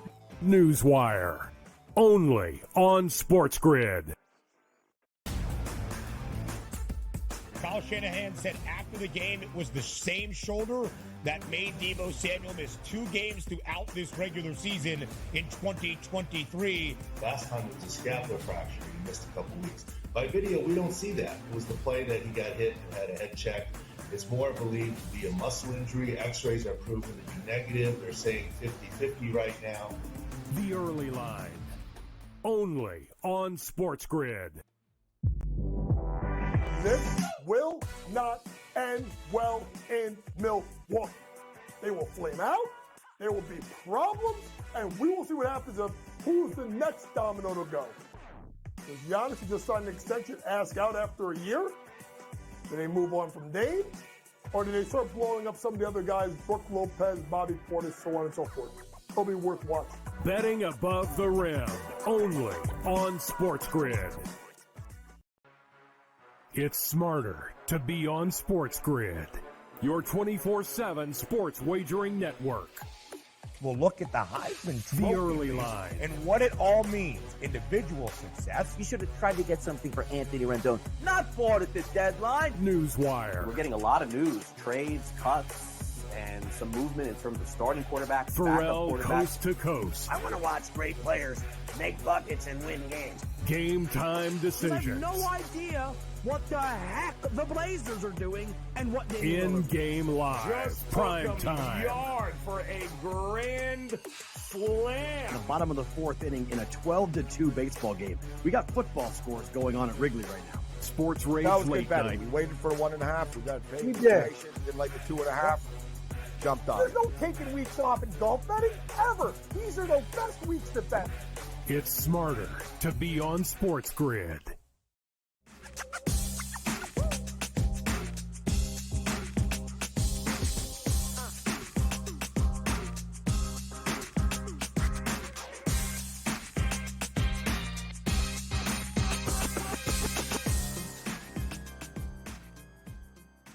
Welcome back in. Kevin Walsh with you here. Joe Ranieri should be stopping by in a bit. If he doesn't, you can see him on In-Game Live tonight.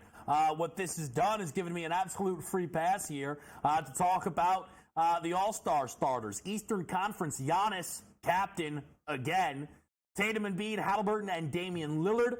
Western Conference, LeBron, captain again. Starters, Durant, Jokic, Luka, and SGA. For anybody that doesn't know how this works, they're then going to have a draft, so it's not that it's going to be the West versus the East. They obviously kind of mix this up. First look is Dame shouldn't be there. But, to be fair, I don't know who's the replacement, right? Hawks are a disaster, even if I think Trey's having a better season. Are you going to give it a Brunson? You might. I'd have to look at it. Maxey, I could hear it. Those are the guys. That's probably about it, though, Eastern Conference-wise. Tatum is always going to be there. Giannis, Embiid, Halliburton deserves it, no doubt. I have no problem with that. Western Conference, what are going to people argue about here, right? I mean, like LeBron might be the guy that people try and poke holes in, but not really. For who? Kawhi, stop it. Oh, my gosh, I saw stuff last night. People talk about, Kawhi hasn't missed that much time recently. Oh, yeah? Missed the playoffs last year. Funny how that always happens.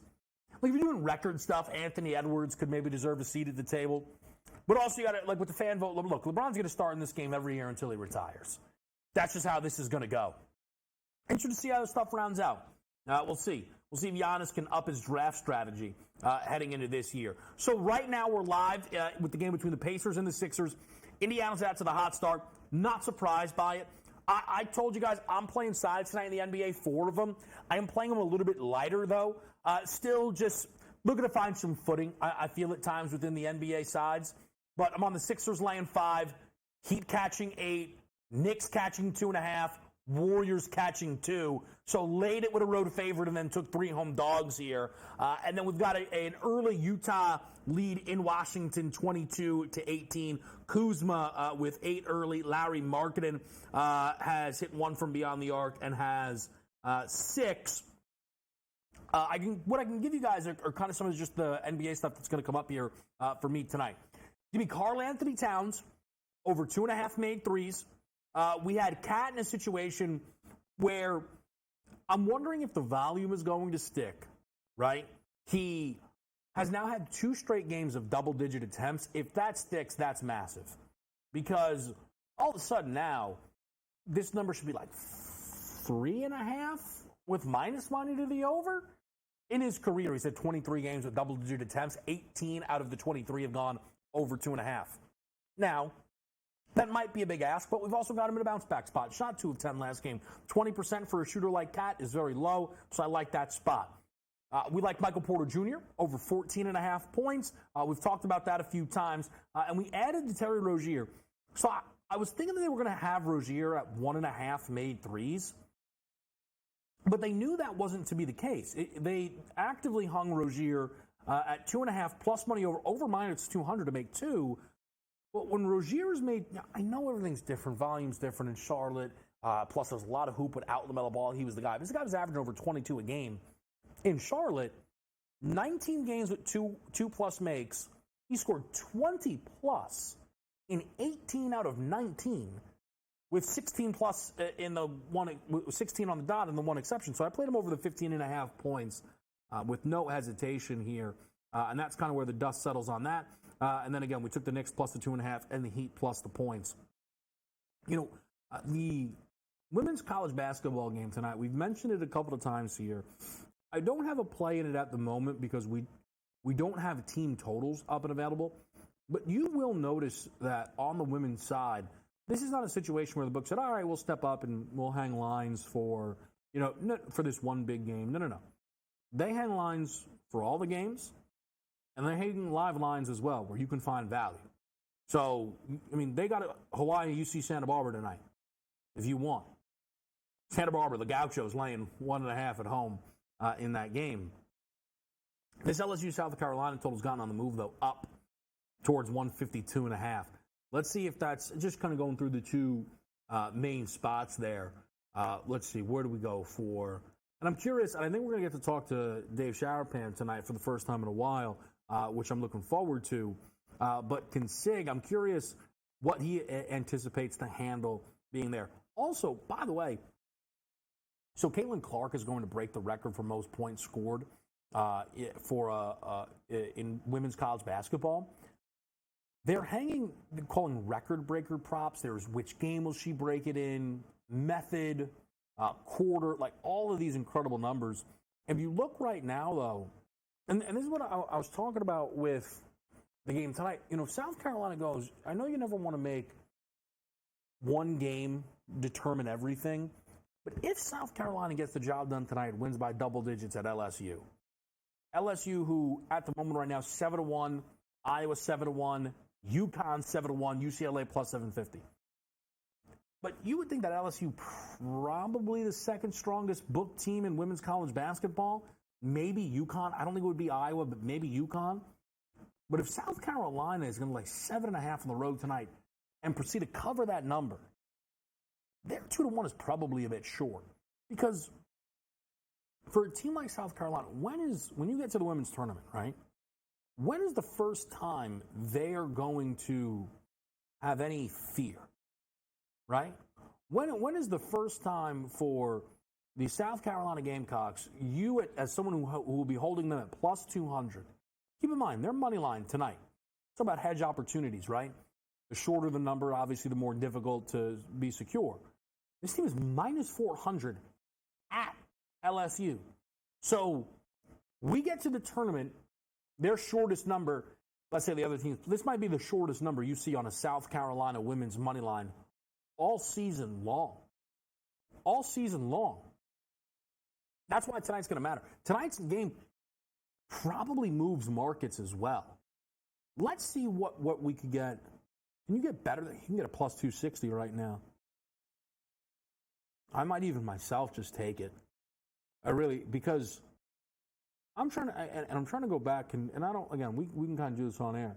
I mean, shout out Joe Ranieri. Where's this guy? What does he think he gets the night off? It's all good. Ranieri always shows up. But this team last year eliminated in the Final Four by Iowa. Year prior won the national championship. Year before that eliminated in the Final Four by Stanford. Year before that was COVID, so everything was canceled.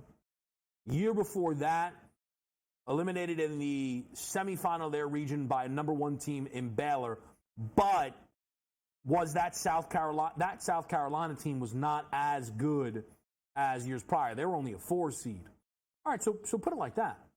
This team has either won the national championship or been eliminated in the Final Four in 3 consecutive tournaments. And this is kind of their era, right, to dominate. This is kind of their run. And they've had, obviously a couple years prior, Aja Wilson, they won a national championship, things like that. But this is a team that is difficult to upset. Like, I'm trying to find spots where this was the higher seeded CS. So they lost in a Sweet 16 game against Syracuse one year. But there's not a lot of spots here. There's a couple of times they've been eliminated, admittedly, before getting to the Final Four. But Final Four to Notre Dame. You're going to put plus 260 in the Final Four? How is that a bad idea? How is that a bad idea right now on this South Carolina team? How much could it move off of tonight's game, though, becomes the question. Because if they lost tonight, now, my point is, it might be a worthwhile bet regardless of result. It's just if they lose tonight, do you get 3-1? That becomes the question.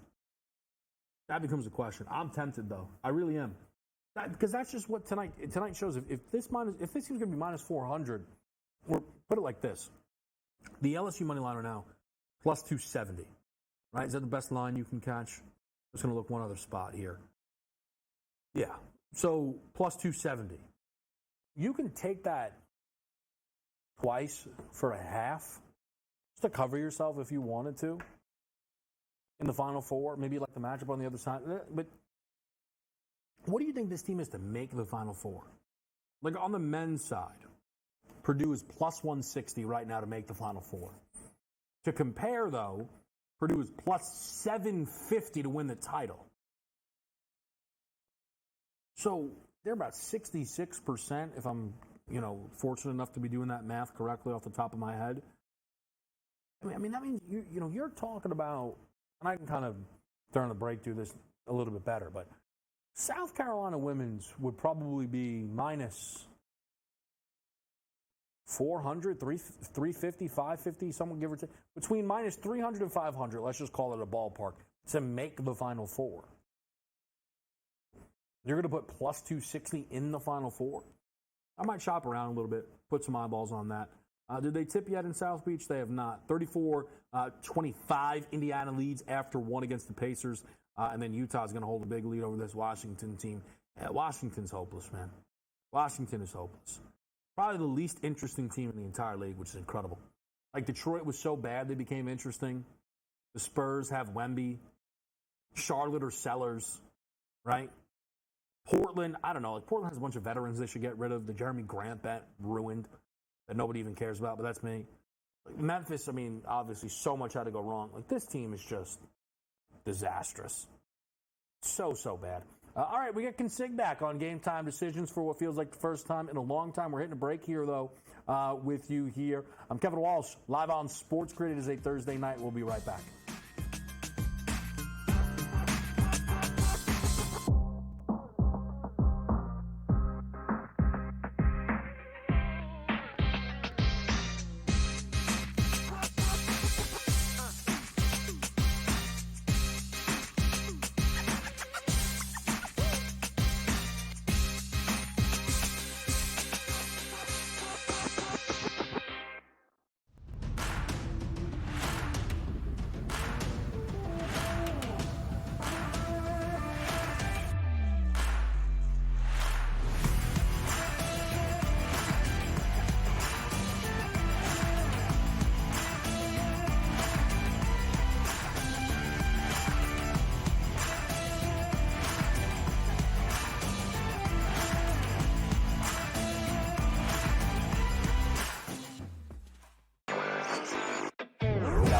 Games of the year, Warren, on Sunday night as the Chiefs are now headed back to a sixth championship game.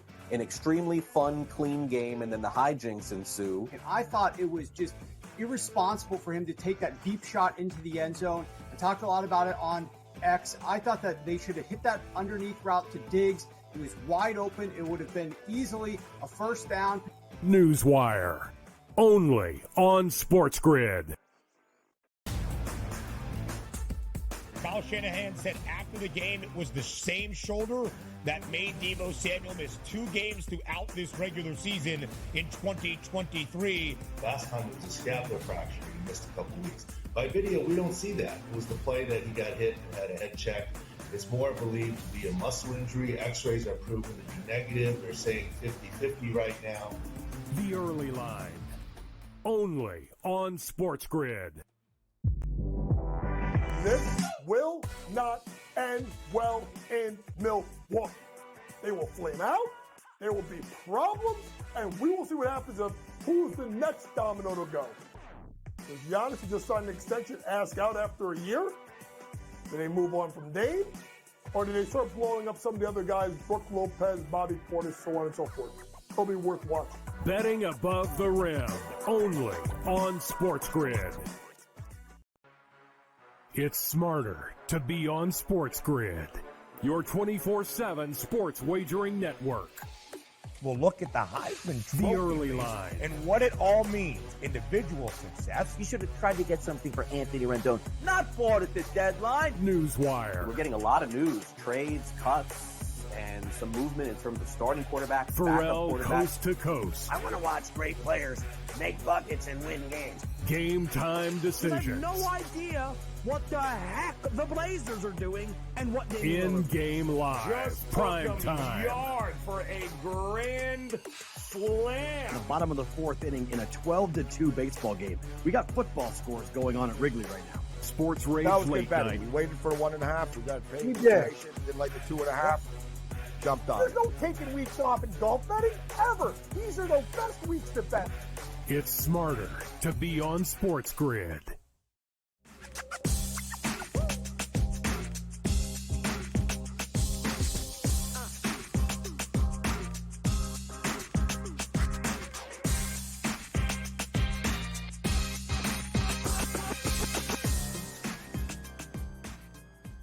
He's back. Consig. Dave Sharapan. How are you, sir? Good to see you, K-Dub. Yes, I'm back. Yes, I was in your neck of the woods. No, I was unable to come by the studio and see you. I apologize. But it's all good. I forgot how cold it was when it's cold. We got 6 inches of snow while I was in Philadelphia. I did not shovel. My brother did, thank goodness. But it was fun. It was good. Did some stomping around the neighborhoods and seeing some books and meeting some people and guys about things. I didn't get any food recommendations from you, though. I could have used a good food place, like up in your neck of the woods for Jersey. So I'll be back. But I'll probably see you in Vegas before I come back. So we'll get it squared away. Yeah, we'll get it squared away. No, 100% we will. Look, there's actually a couple of things for us. I want to start with this just because I don't want to forget. Mm-hmm. The women's college game tonight, South Carolina, LSU. Yeah. Relatively. What's that handle look like tonight? Not the stiffest competition we've ever seen. I would guess we'll do more on LeBron props than like the entire game. There's almost negligible handle. Despite the fact that it's on TV, half the books in the world don't even offer a line on it. The other ones that do, the limits are very low. So limited women's college basketball until we get closer to the tournament or Iowa's playing. Iowa does business because of, she's the best player in the world. Yeah, I don't know. It's interesting. Like, I was going through it, though. I was just talking about it, Dave. And it doesn't – this is where I get interested, though, right? So South Carolina tonight's laying 7.5 on the road in the game. And their money line is minus 400. Okay. So I'm assuming that this is the shortest South Carolina line the books could possibly lay. LSU is the second best odds to win the title, and it's a road game. That's my guess. Yeah. Right? Minus, like maybe we get to the tournament, team's really hot, minus 300. But would it be fair to say, just based on the information we have to us, the shortest money line you would see all year on South Carolina is minus 300? Yeah, probably. I mean, so they're double-digit favorites in every game, aren't they? Are they not? Oh my God, that's what I'm saying. Like, this is basically the only game that they wouldn't lay double digits, right? Because look, college is college. Like, there's home court advantage everywhere. Mulkey's only lost once at home since he showed up at LSU to South Carolina. Wow. So, but here's my thing. Then, we always talk value, and I know but they're plus 260 to win the whole thing, South Carolina. If they're minus 350, minus 400 against every team in college basketball as a floor, shouldn't they be shorter? Yeah, but the plus 260 to win it all at the end of March in April? There's a lot of things that can happen between now and then. What do you want to make them? Even money? All right, well, let me ask you this. This is the comparison, though, I just used. I think this will land for you. Just using Purdue is plus 750 to win the whole thing, right? Plus 160 to make the Final Four. What would South Carolina be to make the Final Four? It doesn't even exist, but what would it be? Minus 400? Minus money. I'm not even kidding. It's minus money. Well, is it only 32 in the women's, or did they do 64? No, they're up. They're up. It's got to be big minus money. I mean, they've been to at least the Final Four 3 straight years. Yeah, that's minus money. That's where I would at least make it minus. I don't know we could argue that it would be like plus $2, be fair. Plus 260, maybe there's value. Listen, I was betting Oklahoma to win the Women's College Softball World Series the last couple years and was happy to get plus 150 now before the season even started, and watch them win every game and go undefeated. And by the time the College World Series started, they were minus 450. So if you can grab it now and they're going to be in the Final Four, at least you got a plus price, and they're not going to be dogs to anybody. That's Period. That's the thing. No matter what. No matter what. They might even be able to be, even if there's an injury, they might be favored. All right, question 2. We go to hockey. Yep. So when the Celtics played the Pistons, they said the most bet money line of the year was Detroit because it was the biggest money line they'd offered all season long in the NBA. Yep. So tonight, what is the more popular bet? Blackhawks plus 450 or minus 2.5 on the Oilers? Oh, I mean, you want to say that like somebody's taking the Blackhawks tonight, but I got the Chicago stuff out because I was like, man, you got to make a case as the book guy to, try to get some bets on Chicago. Talked about this yesterday on BVB, and I said the line's got to be at least minus 600. Wake up today, it's higher than that in some places. I would say right now, just in general, there's probably more bets on the minus 2.5 goals than there are on the Chicago Blackhawks. They are dismal, K-Dub. Now, they played to a 2-1 loss last time, so maybe taking them plus the 2.5, and you can still get them like even money or even plus money in places. It's not a bad bet. That's actually a good bet. But my goodness, who in their right mind, even a hockey guy like you, isn't going to say, give me the Blackhawks tonight? No, but I did see how expensive 3.5 was. It was minus 240. It's too expensive. I get curious. I get curious at that point, though, right? If Edmonton scores the first goal, it immediately goes to that. It immediately goes to minus 3.5 or 4.5. There's no incremental. This is the fun thing about this game, and like having done it and made the numbers and been in the risk room. What is the next move after? I mean, if Chicago scores first, you go to what? Minus 300?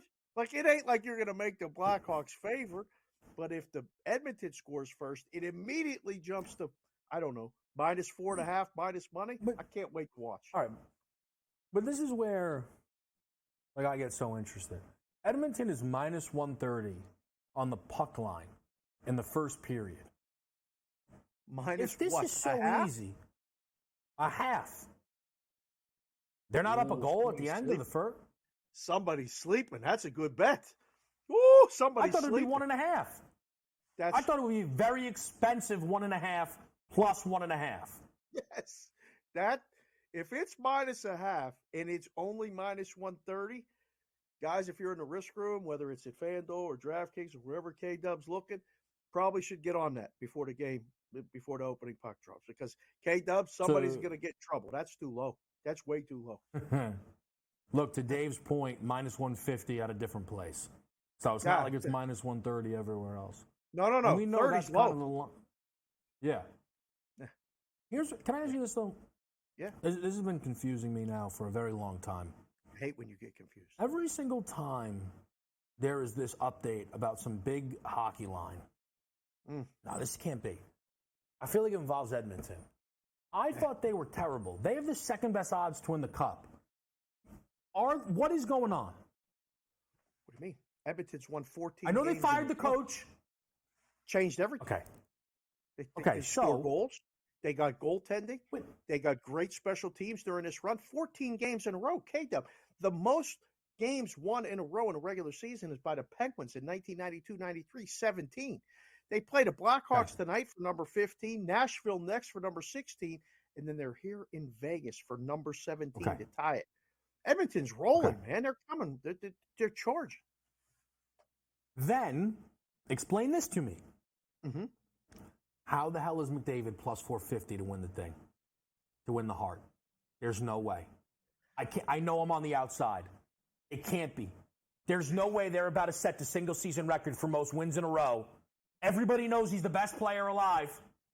Everybody knows it. They're going to give the thing to McKinnon? Stop. I don't care how many points the guy has. I don't care if McDavid was injured. Listen, you're going to get all our Canadian viewers and friends and guys on the network that are, do the work. It's going to be a bias.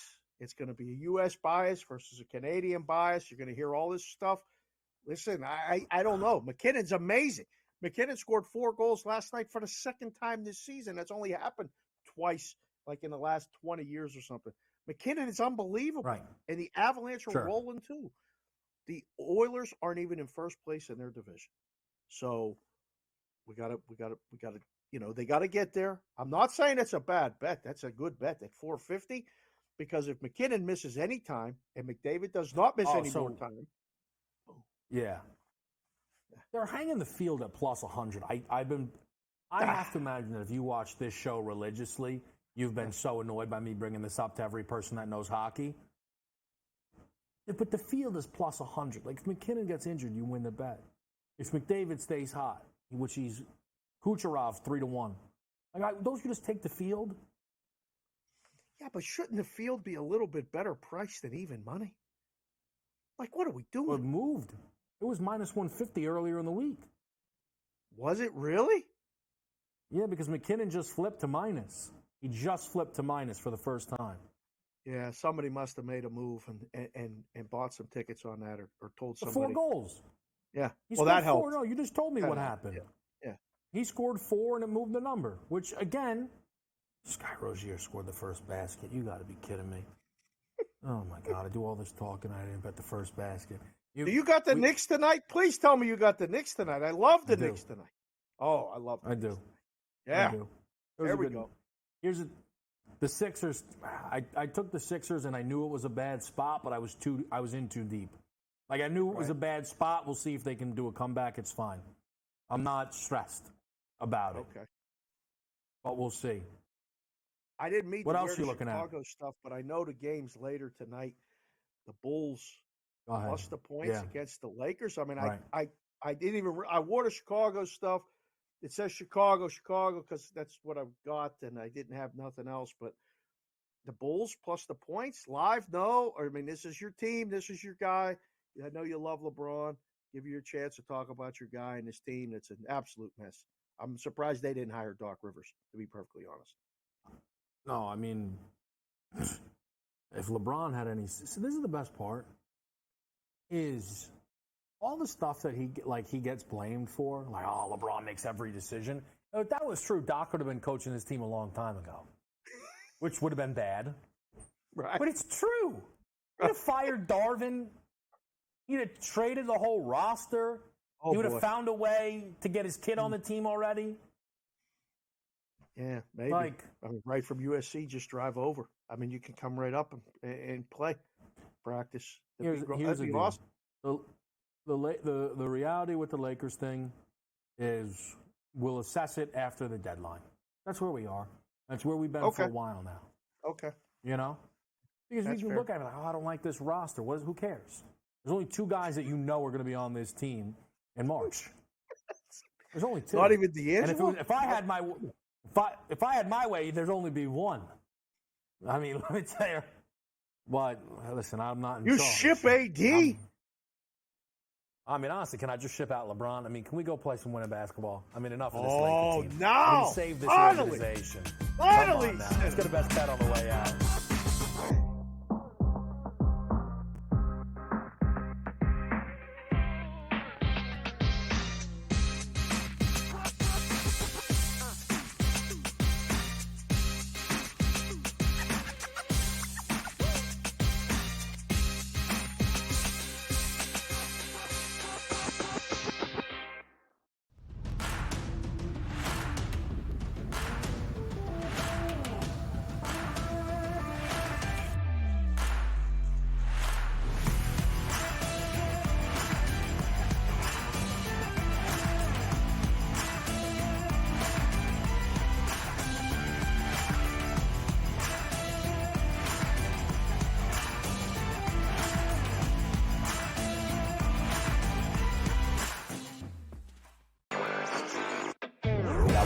best games of the year, Warren, on Sunday night as the Chiefs are now headed back to a sixth championship game. An extremely fun, clean game, and then the hijinks ensue. And I thought it was just irresponsible for him to take that deep shot into the end zone. I talked a lot about it on X. I thought that they should have hit that underneath route to Diggs. He was wide open. It would have been easily a first down.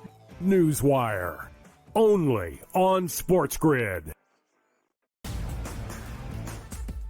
Kyle Shanahan said after the game it was the same shoulder that made Deebo Samuel miss 2 games throughout this regular season in 2023. Last time it was a scapular fracture. He missed a couple weeks. By video, we don't see that. It was the play that he got hit and had a head check. It's more believed to be a muscle injury. X-rays are proven to be negative. They're saying 50-50 right now. The Early Line, only on SportsGrid. This will not end well in Milwaukee. They will flame out, there will be problems, and we will see what happens of who's the next domino to go. Does Giannis just sign an extension, ask out after a year? Do they move on from Dame? Or do they start blowing up some of the other guys, Brooke Lopez, Bobby Portis, so on and so forth? It'll be worth watching. Betting above the rim, only on SportsGrid. It's smarter to be on SportsGrid, your 24/7 sports wagering network.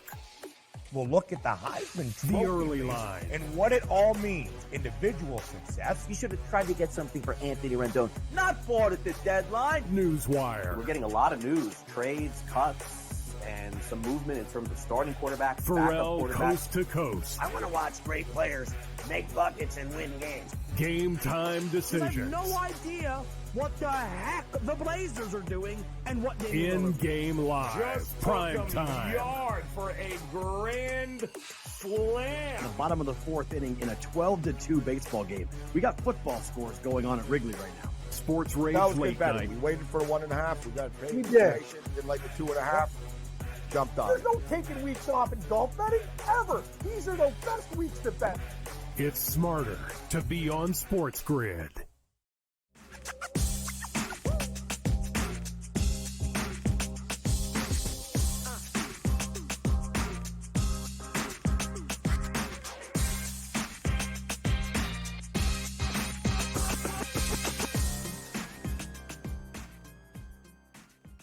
The shakeup continues. Game time decisions. Up next, we'll be in-game live for you on a Thursday night. I'm Kevin Walsh. We'll close it out with a little NBA best bet. Give me Steph Curry over the 4.5 made threes. Steph with consecutive games where he did not have double-digit attempts from beyond the arc. That has happened 4 prior times this season. The follow-up game featuring at least 5 threes in all of them, 6+ in 3 out of the 4, which you could find at plus 220. Also, for Steph Curry this year, just factoring in double-digit attempts, which should be a lock. He's had that in every game against Sacramento this year. 17-8 to the over on a 4.5 prop that's checking in at plus money. Not your typical bounce-back spot. Steph hit this last game. He doubles up and hits it again here. I like the Warriors even catching the 2 points in this game against Sacramento. Late-night college basketball. Keep your eyes out there on this Arizona-Oregon State game. Could have a ton of points. Totals listed at 148. Arizona, one of the best offenses in college basketball, plays a soft Oregon State team. You go through the profile of teams we've seen the Wildcats play. This is it's almost a mid-major team it comes off. This is like a Colgate. And I know the Arizona-Colgate game was an under, but different spot. It's the road spot here, and you're going to see the Beavs check in as a home dog for the 4th time this year. First 3 times, all of those games going over. I think history repeats itself, and we get points here for Oregon State and Arizona playing it over the 148. We have some action that's out live right now. I think the only thing left is going to be Steph Curry over the 4.5 made threes. So we'll keep tabs on that. Lakers Bulls late night. Could there be juice? It's possible. If there is, I'll let you know about it. You can find me on Twitter. I'm at the Kevin Walsh. We will be live tomorrow once again here on Game Time Decisions, going through a Friday card plus setting you up for the weekend. That will be in the National Football League. And again, Pro Football Today is live on Sunday from 9 to noon. We will see you there. I'm Kevin Walsh. This has been Game Time Decisions. Good luck.